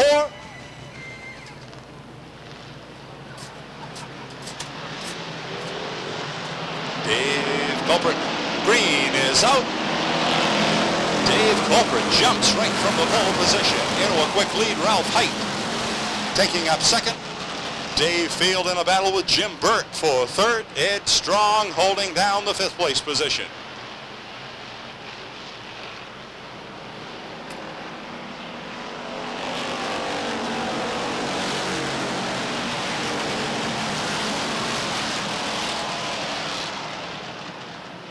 Dave Culprit picking up where he left off in his qualifying heat.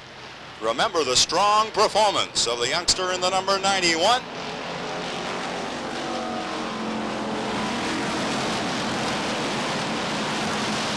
High Point men at the tail end of the lineup with the handicap system as the driver collects additional points.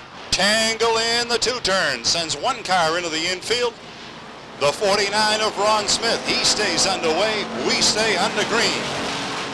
Dave Culprit in the 91. Ralph Height trying to rein in the 91. Jim Burt in third. Dave Field Jr. in fourth. Ed Strong in fifth. Another tangle on the backstretch.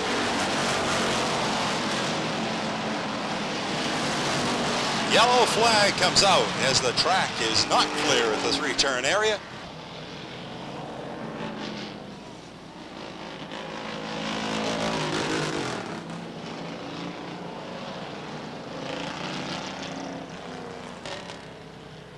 Lights are out. On the Chevy Lumina from Pape Chevrolet, Beech Ridge Motor Speedway's official pace car will make its way onto the infield pit road. And we should be ready to go back to green flag racing at turn 4. Green is out. Dave Culprit right back into the lead that he had gathered up prior to that restart. Ralph Height follows suit in second. Jim Burt is third. Gary Clough in fourth. Dennis Hall is fifth.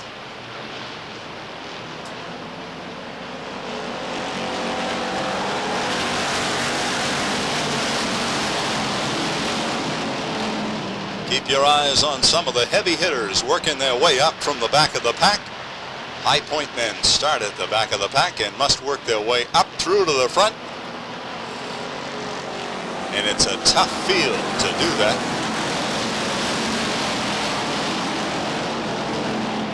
White Shepherd running it 3 wide in the number 34, working the backstretch, trying to find a way to advance to the front.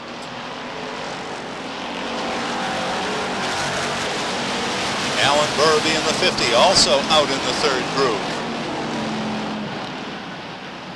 Shepherd continues to stay in that third groove. Meanwhile, back up front, Dave Culprit has the track to himself. Begins to pull away. Larry Gelinas in the 37, once again mounting a charge toward the front. As little by little, he's advancing. Working now up beside the number 25 of Kevin Buck.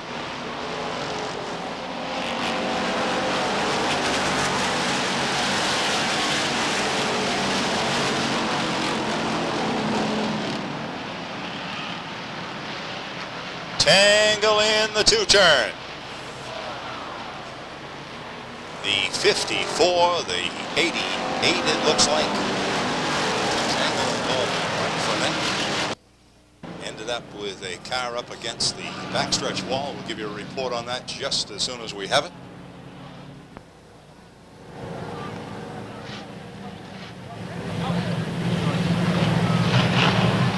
Flagman Eddie Welch gives the all clear. 9 laps down. Ready to look for green once again. Pace car makes its way onto the infield pit road, and once again Dave Culprit will square off with Ralph Height on the front line. Picking it up at turn 4, we have green. Dave Culprit once again in the number 91. Jumps right back into a quick lead. Followed by Ralph Height. Then comes side-by-side battle. Jim Burt to the inside. Gary Clough to the outside. Dennis Hall and Donnie Morse also battling side-by-side.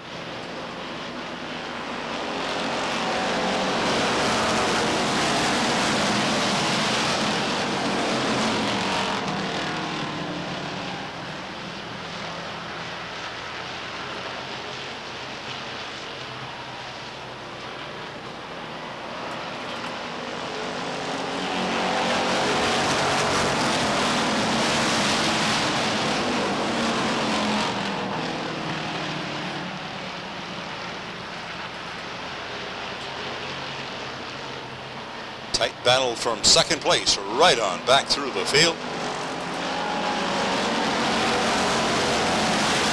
Donnie Morse works his way up into the fourth place position. Now challenges for third beneath the 0 of Gary Clough.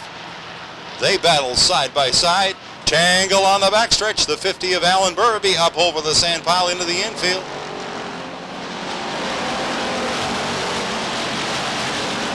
He gets back underway.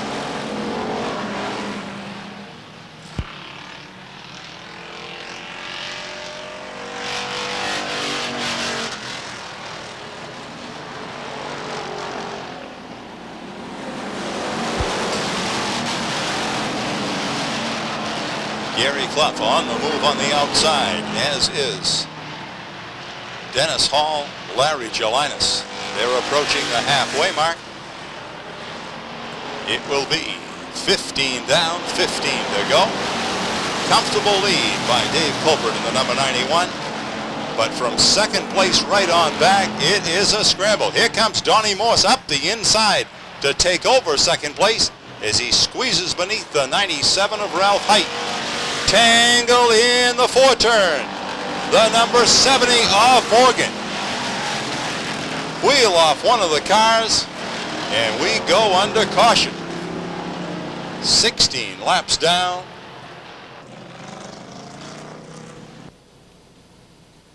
This time it will be Dave Colbert and Donnie Morse occupying the front line. The comfortable lead once enjoyed by Dave Colbert is no more, and he must square off wheel to wheel with hard-charging Donnie Morse. At turn 4, green is out. Morse is sideways. Side by side into turn 1. Side by side out of turn 2 down the backstretch. Ralph Height gets it back underway out of the infield. Dave Colbert, Donnie Morse continue to duel side by side. Advantage to Dave Colbert as they cross the stripe. Donnie Morse drops back into second place. Side by side battle shaping up for fourth. Dennis Hall working to the outside of Larry Gelinas as they battle for that fourth place position. Advantage to Larry Gelinas as he works by on the inside. Dave Lengless now up to enter the challenge for the top 5. Donnie Morse with a strong move takes over the point.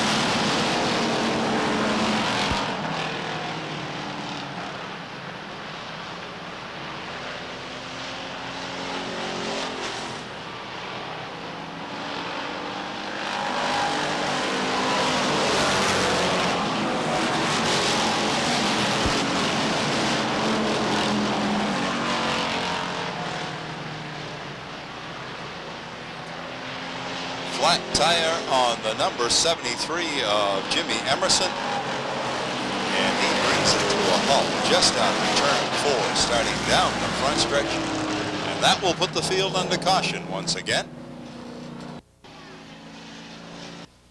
All clear from the flag stand as the drivers are in preparation to restart once again.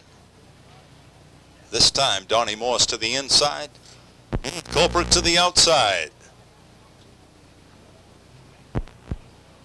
Advantage on the start went to Colbert last time, but Morse was able to get back by. At turn 4, green is out.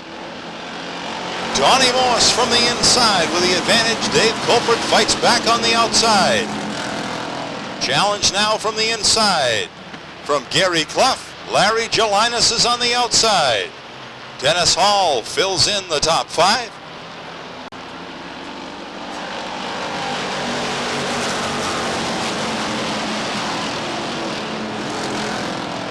Donnie Morse once again stretching out a bit of a lead.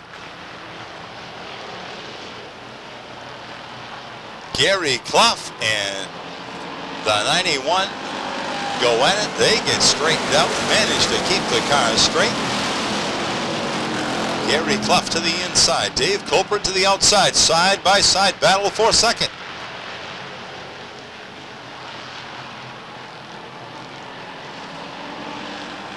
Clough gets it a little out of shape this time out of 4. Loses a bit of ground to the 91. 91 is plowing though in the turns. And he loses ground now. Dennis Hall brings it up to draw it even. Larry Gelinas racing between cars. They're 3 abreast out of turn 4.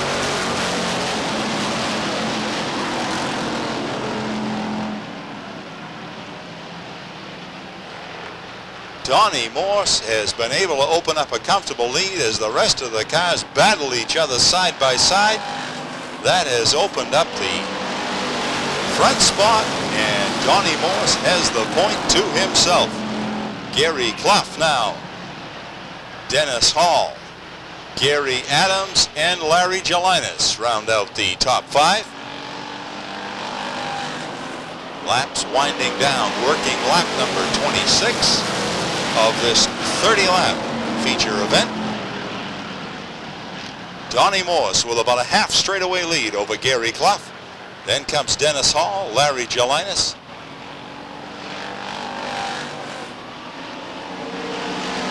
Gary Adams.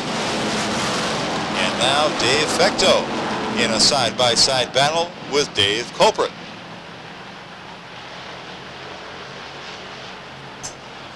Two to go this time by. 2 laps to go.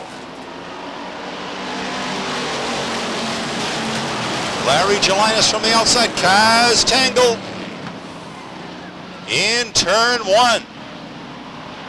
Everybody stays underway somehow. I don't know how, but somehow white flag is in the air. Donnie Morse 1 lap to go. Larry Gelinas is out there in the 3rd groove sideways, and somehow he keeps it going. Cars on Ralph Height now in a tangle with the 69 of Richard Olin. Checkered flag flies. Donnie Morse captures his first feature of the year. Gary Clough, Dennis Hall, Larry Gelinas, and it looked like Gary Adams. That is unofficial. And yet another winner, as no one has been able to repeat with a second feature event win. He collects the colors from flagman Eddie Walsh, will make his parade lap and then be back to be in victory lane, and we'll have a chance to hear from the race winner tonight.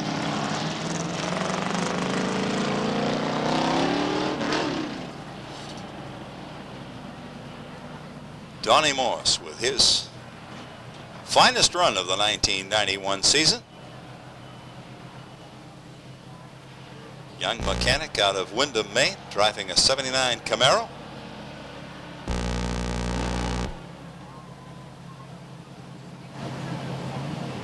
Returns the colors to the start-finish line.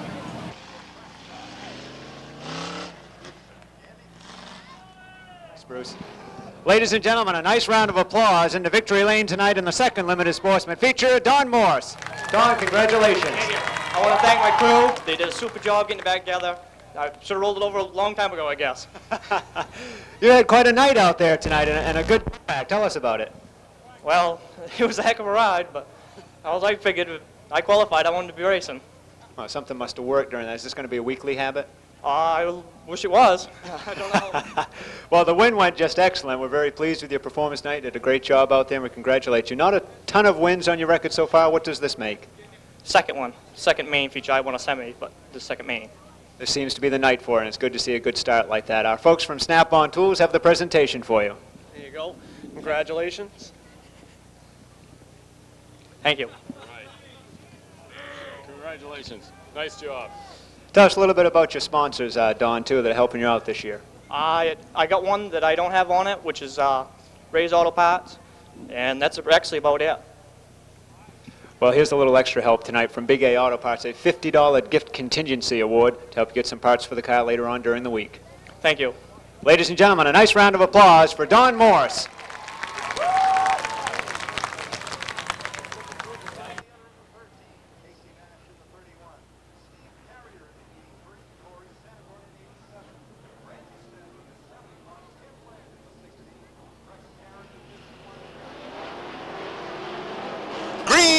Out.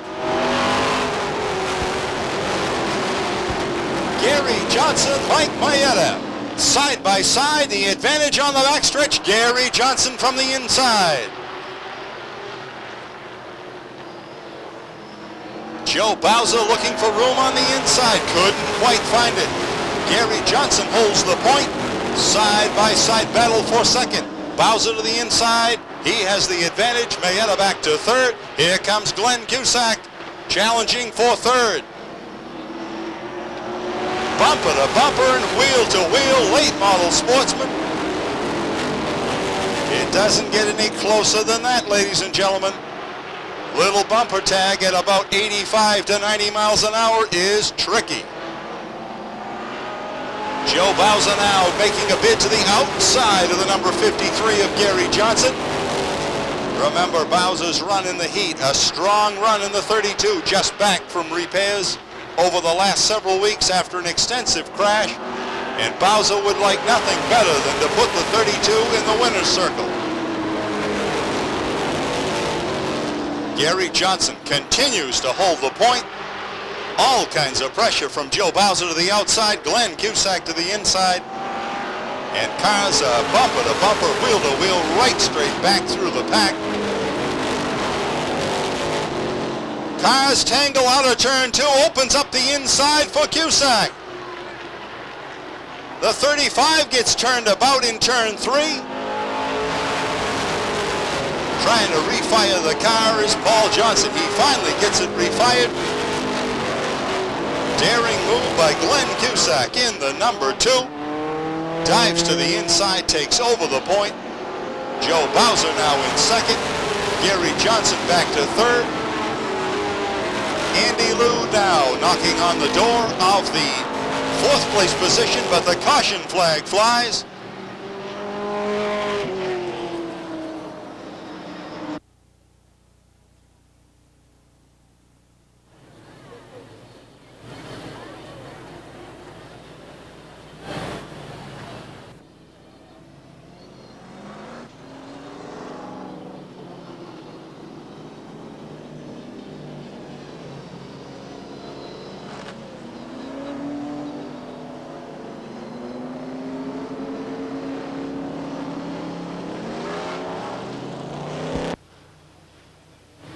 All clear signaled once again as the drivers make one final check of the flag stand.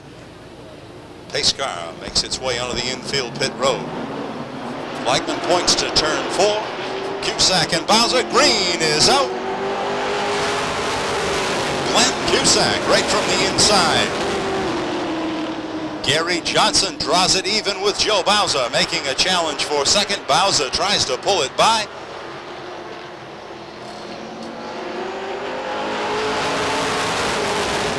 Gary Johnson, Joe Bowser continue their side-by-side duel for second place. Bowser with the advantage on the backstretch. Gary Johnson right back on the inside in the 4th turn. Out of turn 4, side-by-side once again.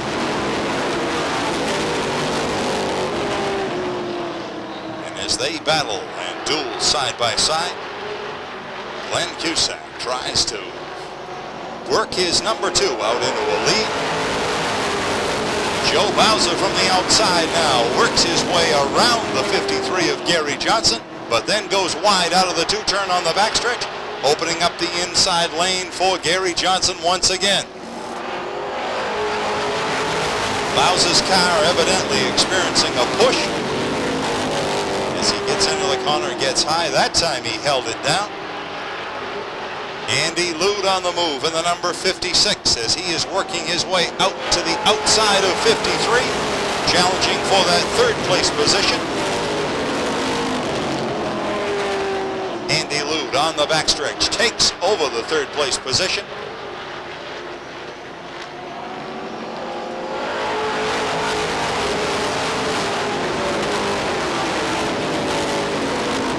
Andy Liu in the 56. Reining in the 2nd place competitor, Joe Bowser. Liu was the winningest late model sportsman driver last year. Is yet to capture a feature event in the 1991 season. Talked to Andy earlier in the evening and he said he thinks they're getting it together. And it certainly looks like Things have come together on the number 56. As he has his sights set now to make a bid to the outside of Joe Bowser. 56 of Andy Lude.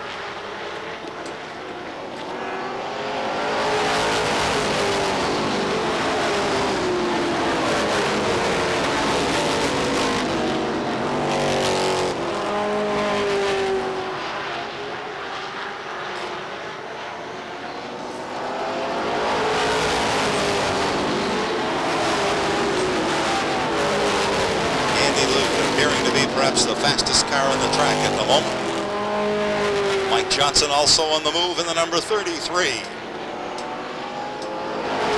Halfway point.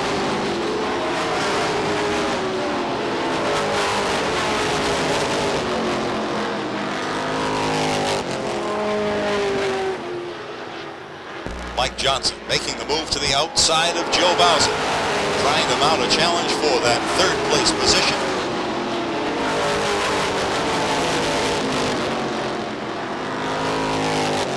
Side-by-side battle shaping up for third. Bowser to the inside. Mike Johnson to the outside. Johnson with the advantage at the stripe as he put a fender ahead. Bowser's right back to challenge side-by-side through the turns. On the backstretch once again, Mike Johnson puts a fender ahead as they continue to duel for that third place position. Meanwhile, Andy Lude, little by little, is reining in race leader Glenn Cusack. Lude right up to the back bumper in the two-turn. And once again in the three-turn, right up to the back bumper of the number 2. Looks to the outside out of turn 4. Couldn't quite mount a challenge. Stays in that outside groove now and looks outside once again. On the backstretch, Andy Lude making a bid to the outside of Glenn Cusack.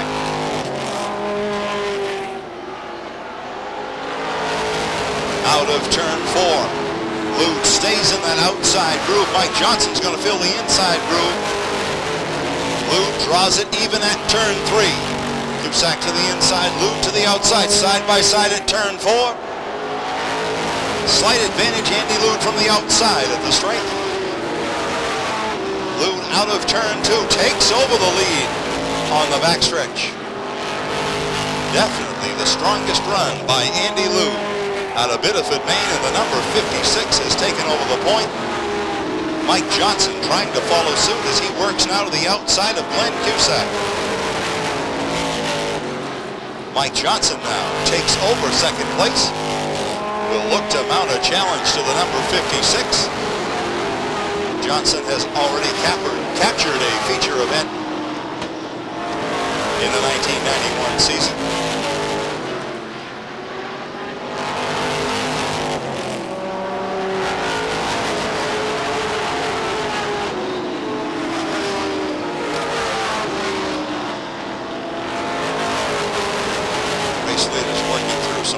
Traffic now. They work around the number 71 of Randy Sandberg. Now have to deal with the 31 Casey Nash, moves it right over.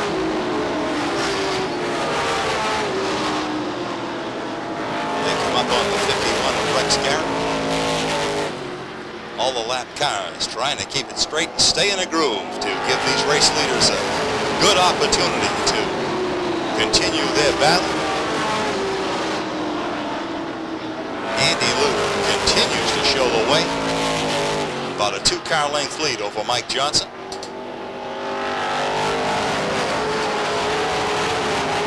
Five laps to go.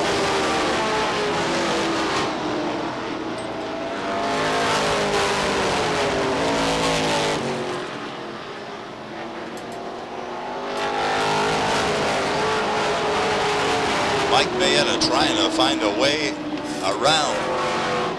Spin in the 4-turn brings out the caution flag. The number 4 of Bobby Babb gets spun about in the 4-turn. 31 laps down. All clear from the flag stand.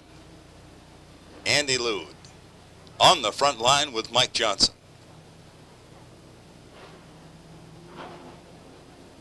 Pace car makes its way onto the infield pit row. All clear continues to be signaled. Out of turn 4, side by side, green is out. Andy Lude with the advantage at the start-finish line. Mike Johnson trying to draw it up even with the 56 of Andy Lude.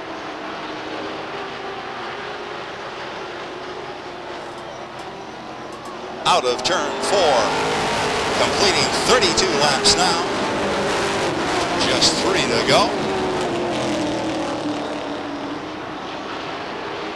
And when they cross the stripe, flagman Eddie Walsh indicates it will be 2 to go. Andy Lude, Mike Johnson, side-by-side battle. Mike Mayetta trying to find a way around Glenn Cusack. Then Paul Johnson occupying position number 5. White flag in the air, 1 lap to go. Andy Lude, Mike Johnson, side-by-side battle for 3rd. Mike Mayetta with the advantage on the backstretch. Trying to take over position number 3. Glenn Cusack fighting back on the inside. Checkered flag in the air. Andy Lude, Mike Johnson, Mike Mayetta.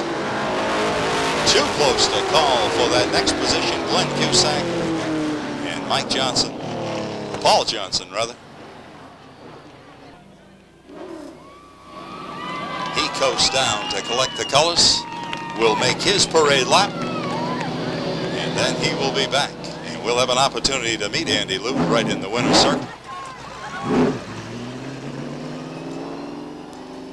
And I'm sure that he's going to say to me, come over and talk to me next week, because took the opportunity early in the evening to get over and talk with Andy Lude and with Bobby Libby.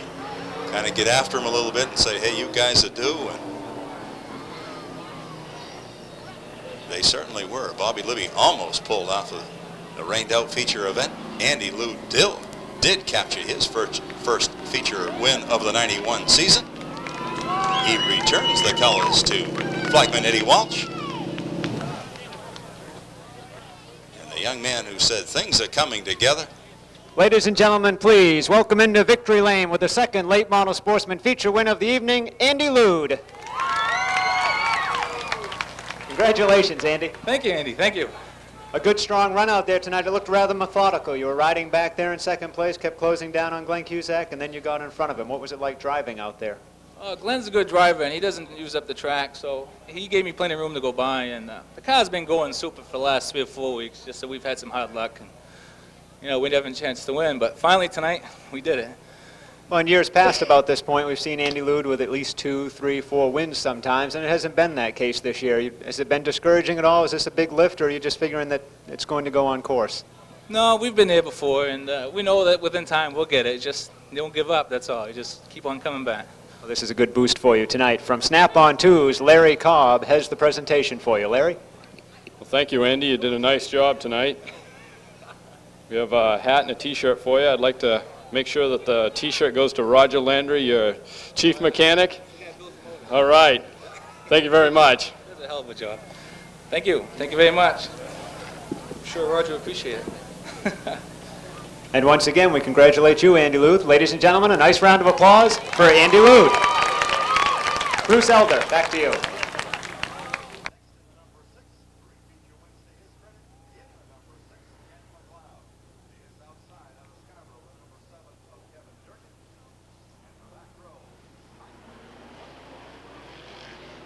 Turn 4, green is out. Slight advantage, Doug Shores from the inside. 2 Ford Thunderbirds in the front row. Butch Buzzell trying to draw it even once again as he pulls up to the outside of Doug Shores. Advantage, Butch Buzzell from the outside as they cross the stripes side by side through turns 1 to turn 2. Advantage at turn 2, once again the 07 with a slight advantage. Bobby Cotton filling in the 3rd position. Tim Maloney is 4th, Russ Johnson 5th. Butch Buzzell trying to mount a challenge once again as he looks to the outside of the 07. Can't quite draw it even between turns 3 and 4. We'll try again out of turn 4. Lead still in the hands of Doug Shores.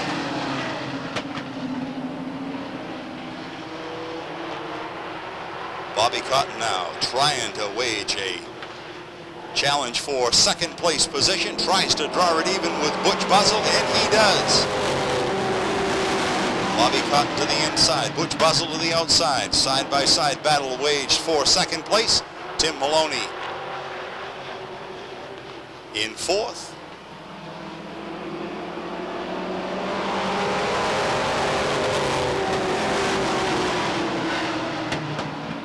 Butch Buzzell losing a little ground now as Tim Maloney working to his inside and is slipping back as he gives up the third position to Tim Maloney. Slides back to fourth, will perhaps take the opportunity to get the car down on the rail. Three abreast racing going on back in the pack as Dave Bath is kind of hung way on the outside in the third groove and could not find a way to get back down in without letting the pack get by. Dave Sprague now in the Channel One video machine tries to make a bid to the outside, loses some ground, and he also is backing up a bit now, just as Dave Bath did.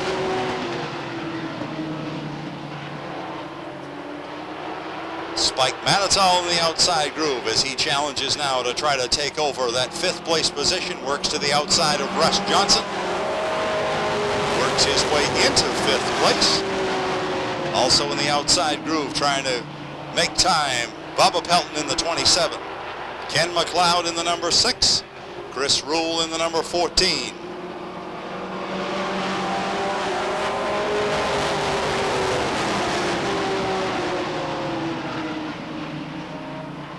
Meanwhile, Doug Shores enjoys a fairly comfortable lead over the 17 of Bobby Cotton, the 69 of Tim Maloney.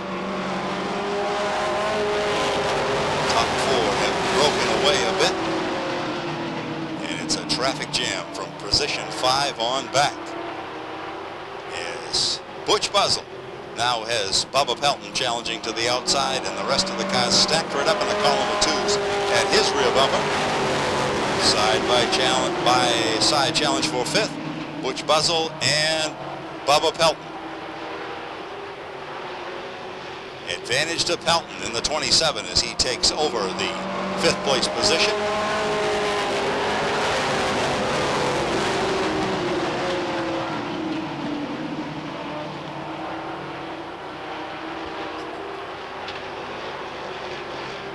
Ken McLeod on the move as he works his way around the 15 of Butch Buzzell.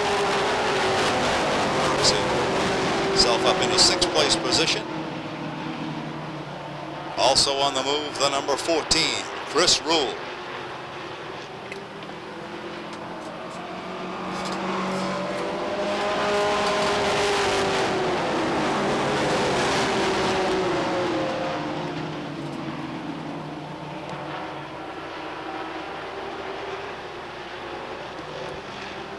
Bobby Cotton now with a lot of pressure from Tim Maloney. Pelton, Spike Manitow, and now Ken McLeod, all stacked up from position 2 right on back through 6.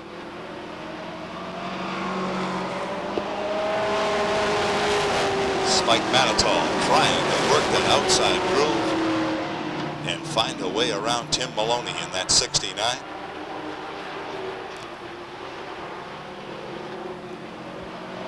Halfway point.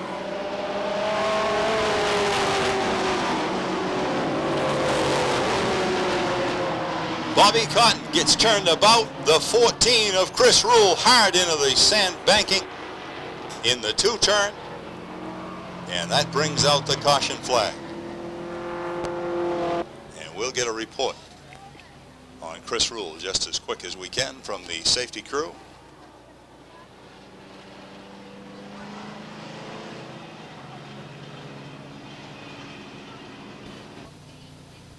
Went into that sand banking hard.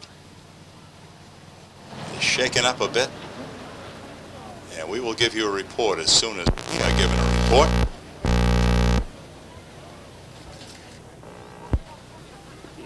Report from the medical team is that Chris Rule is shaken up and they are going to take him to the first aid building in the pit area.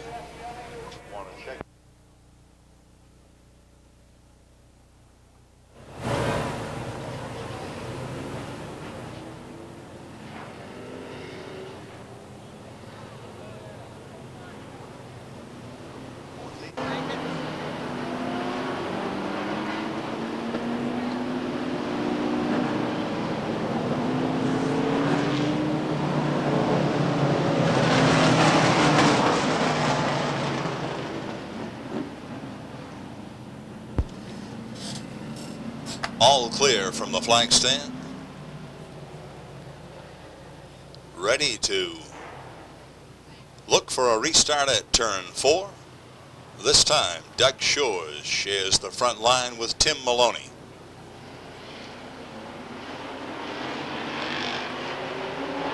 At turn 4, green is out. Doug Shores with the advantage from the inside. Tim Maloney working to the outside. Spike Manitoul on the inside. Spike Manitoul trying to mount a challenge for that second place position as he dives beneath the 69 of Maloney.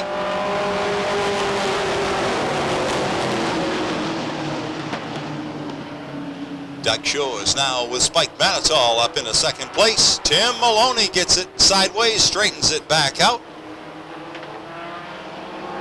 Dave Bath takes the opportunity to work up into third place position, but he goes wide in the one turn, opens the inside back up to Tim Maloney and Bubba Pelton.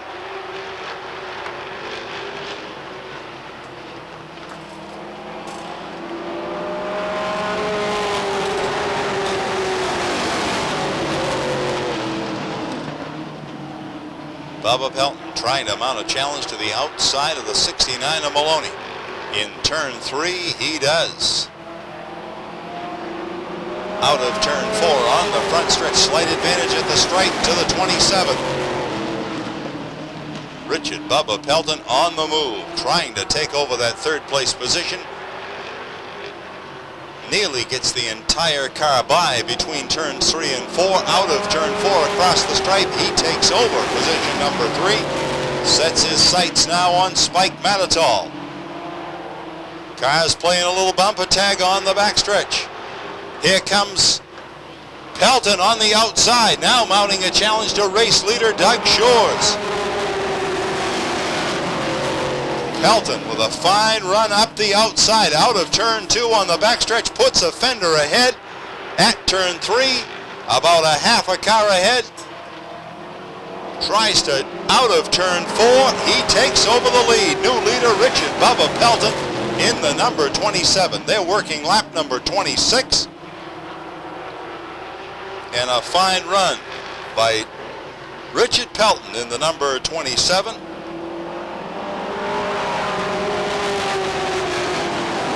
Pelton already with one feature win to his credit, looking for feature win number 2. And once he was able to work his way around the 07 of Doug Shores, he has been able to quickly manage about a 10 or 12 car length lead.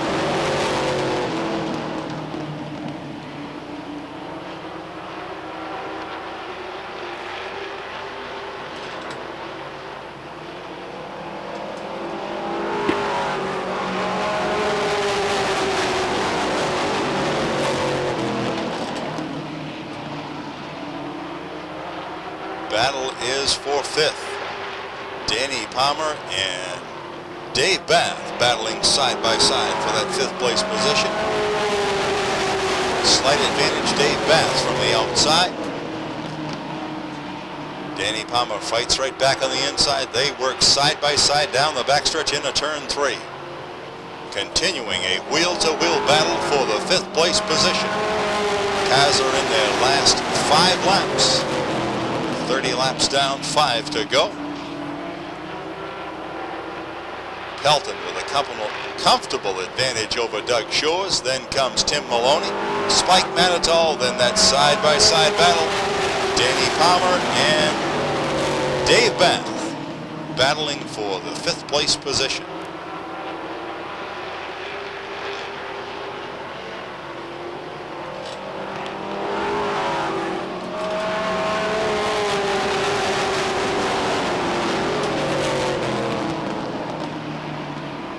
time by. It will be just 2 to go, indicates flagman Eddie Walsh. The side-by-side battle for 5th continues.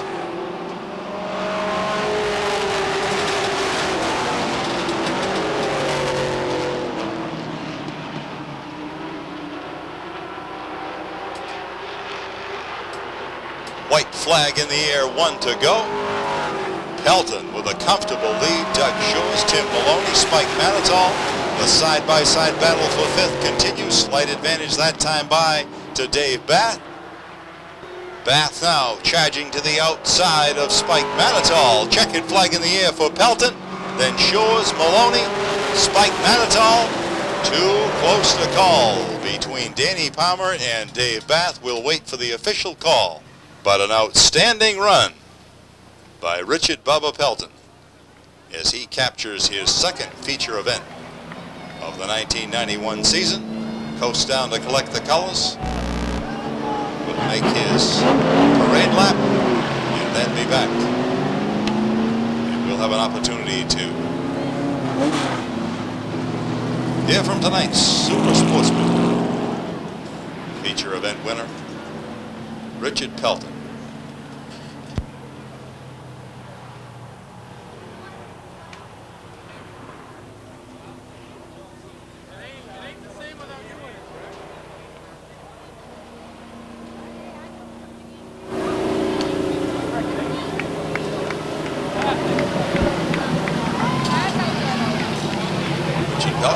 Returns the colors to flagman Eddie Walsh. Young man out of Scarborough, Maine, driving a Buick Somerset. And welcome into victory lane, Bubba Pelton. Congratulations, Bubba. Thank you. A good run out there tonight. For a while, it looked like you might be going to have a problem when you got into it with some of the other competitors. It looked like you might get set back a bit from that. Then all of a sudden, you came on like gangbusters. What was going on? I don't know. I'm just glad we're here. It's been a long few weeks lately.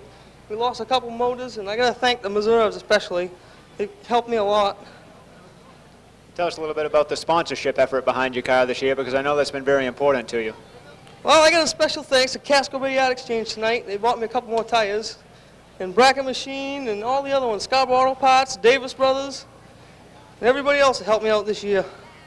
Well, here's a little bit more help tonight, and something to show for a long time from this win tonight. Craig Marston from the Snap-on Tools Company has the presentation for you. Craig? Well, on behalf of the Southern Maine Snap-on dealers, we appreciate your great race. Congratulations. Woo! Thanks a lot. Appreciate it. If you guys weren't here, we wouldn't be here. Bubba, we wish you well in the rest of the season's races. Congratulations. Thanks a lot, Andy. Ladies and gentlemen, a nice round of applause for Bubba Pelton. Bruce Elder, back to you. Thank you, Andy. On tap, waiting at the turn 3 and 4 area, the A-Team of the Wildcat.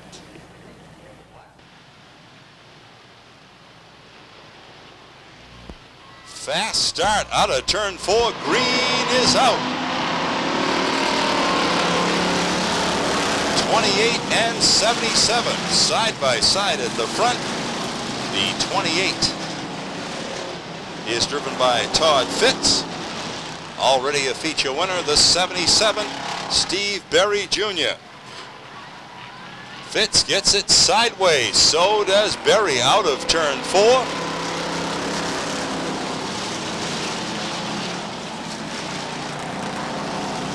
Smoke continues to show from several of the cars up in the front group. Among them the leader, Steve Berry Jr. Young man out of Gorham, a hard charger.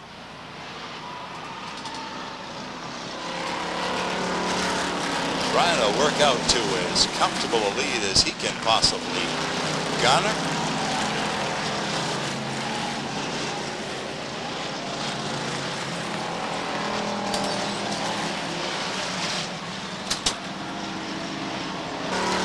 Then comes the 28. That's Todd Fitz. Then the 43 is your third place competitor, George Williams. Cars tangle in turn 3.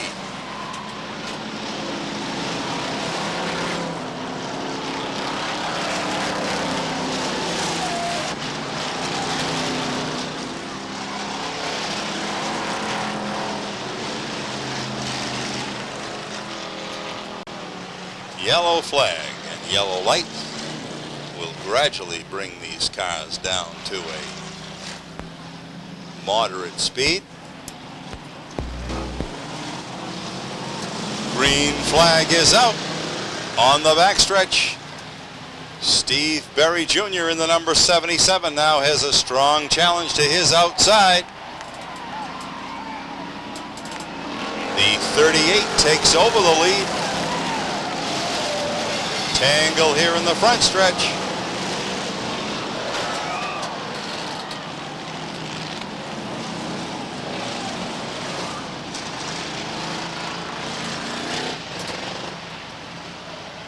Yellow flag flies once again.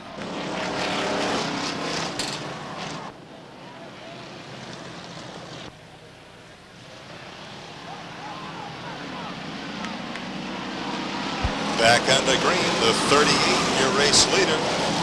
38 is driven by Larry Ramsey.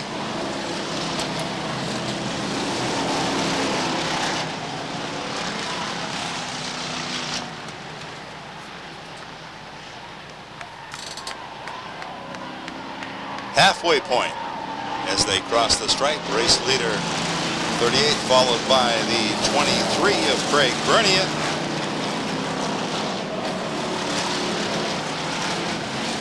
Then comes the number 7 of Joseph Hennessy, then the 77 of Steve Berry. Out of turn 4. Cars tangle. The 23, Craig Bernier, takes over the lead.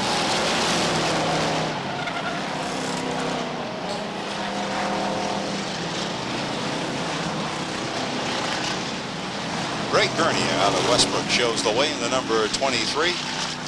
Then comes the number 7 of Joseph Hennessy. He goes way high. And back up into second place comes the 38 of Larry Ramsey.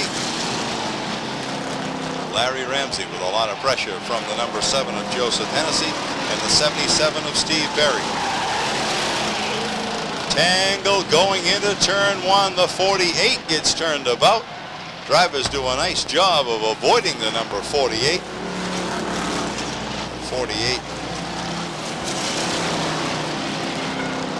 back under caution as we have a car turned about on the backstretch.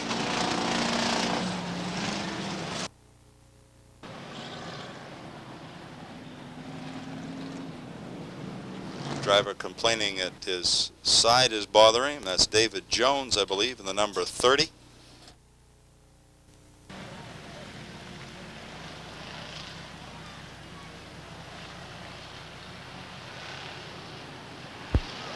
Green flag is back out once again, and at the front it's a battle between the number 7 of Joseph Hennessy and a spin by the 23 of Bernier.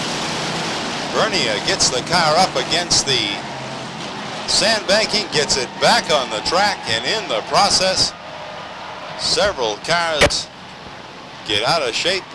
Everybody seems to be back underway. It will be the checkered and the caution as they cross the stripe this time. And unofficially, Steve Berry Jr. in the number 77.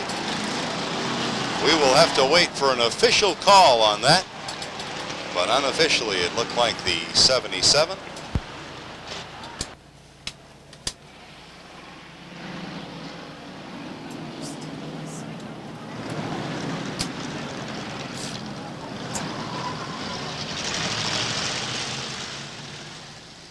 Race winner down at the start-finish line. Fine run by young Steve Berry Jr. out of Gorham, Maine, capturing tonight's Wildcat A-Team feature event. And ladies and gentlemen, that concludes our race program for the evening.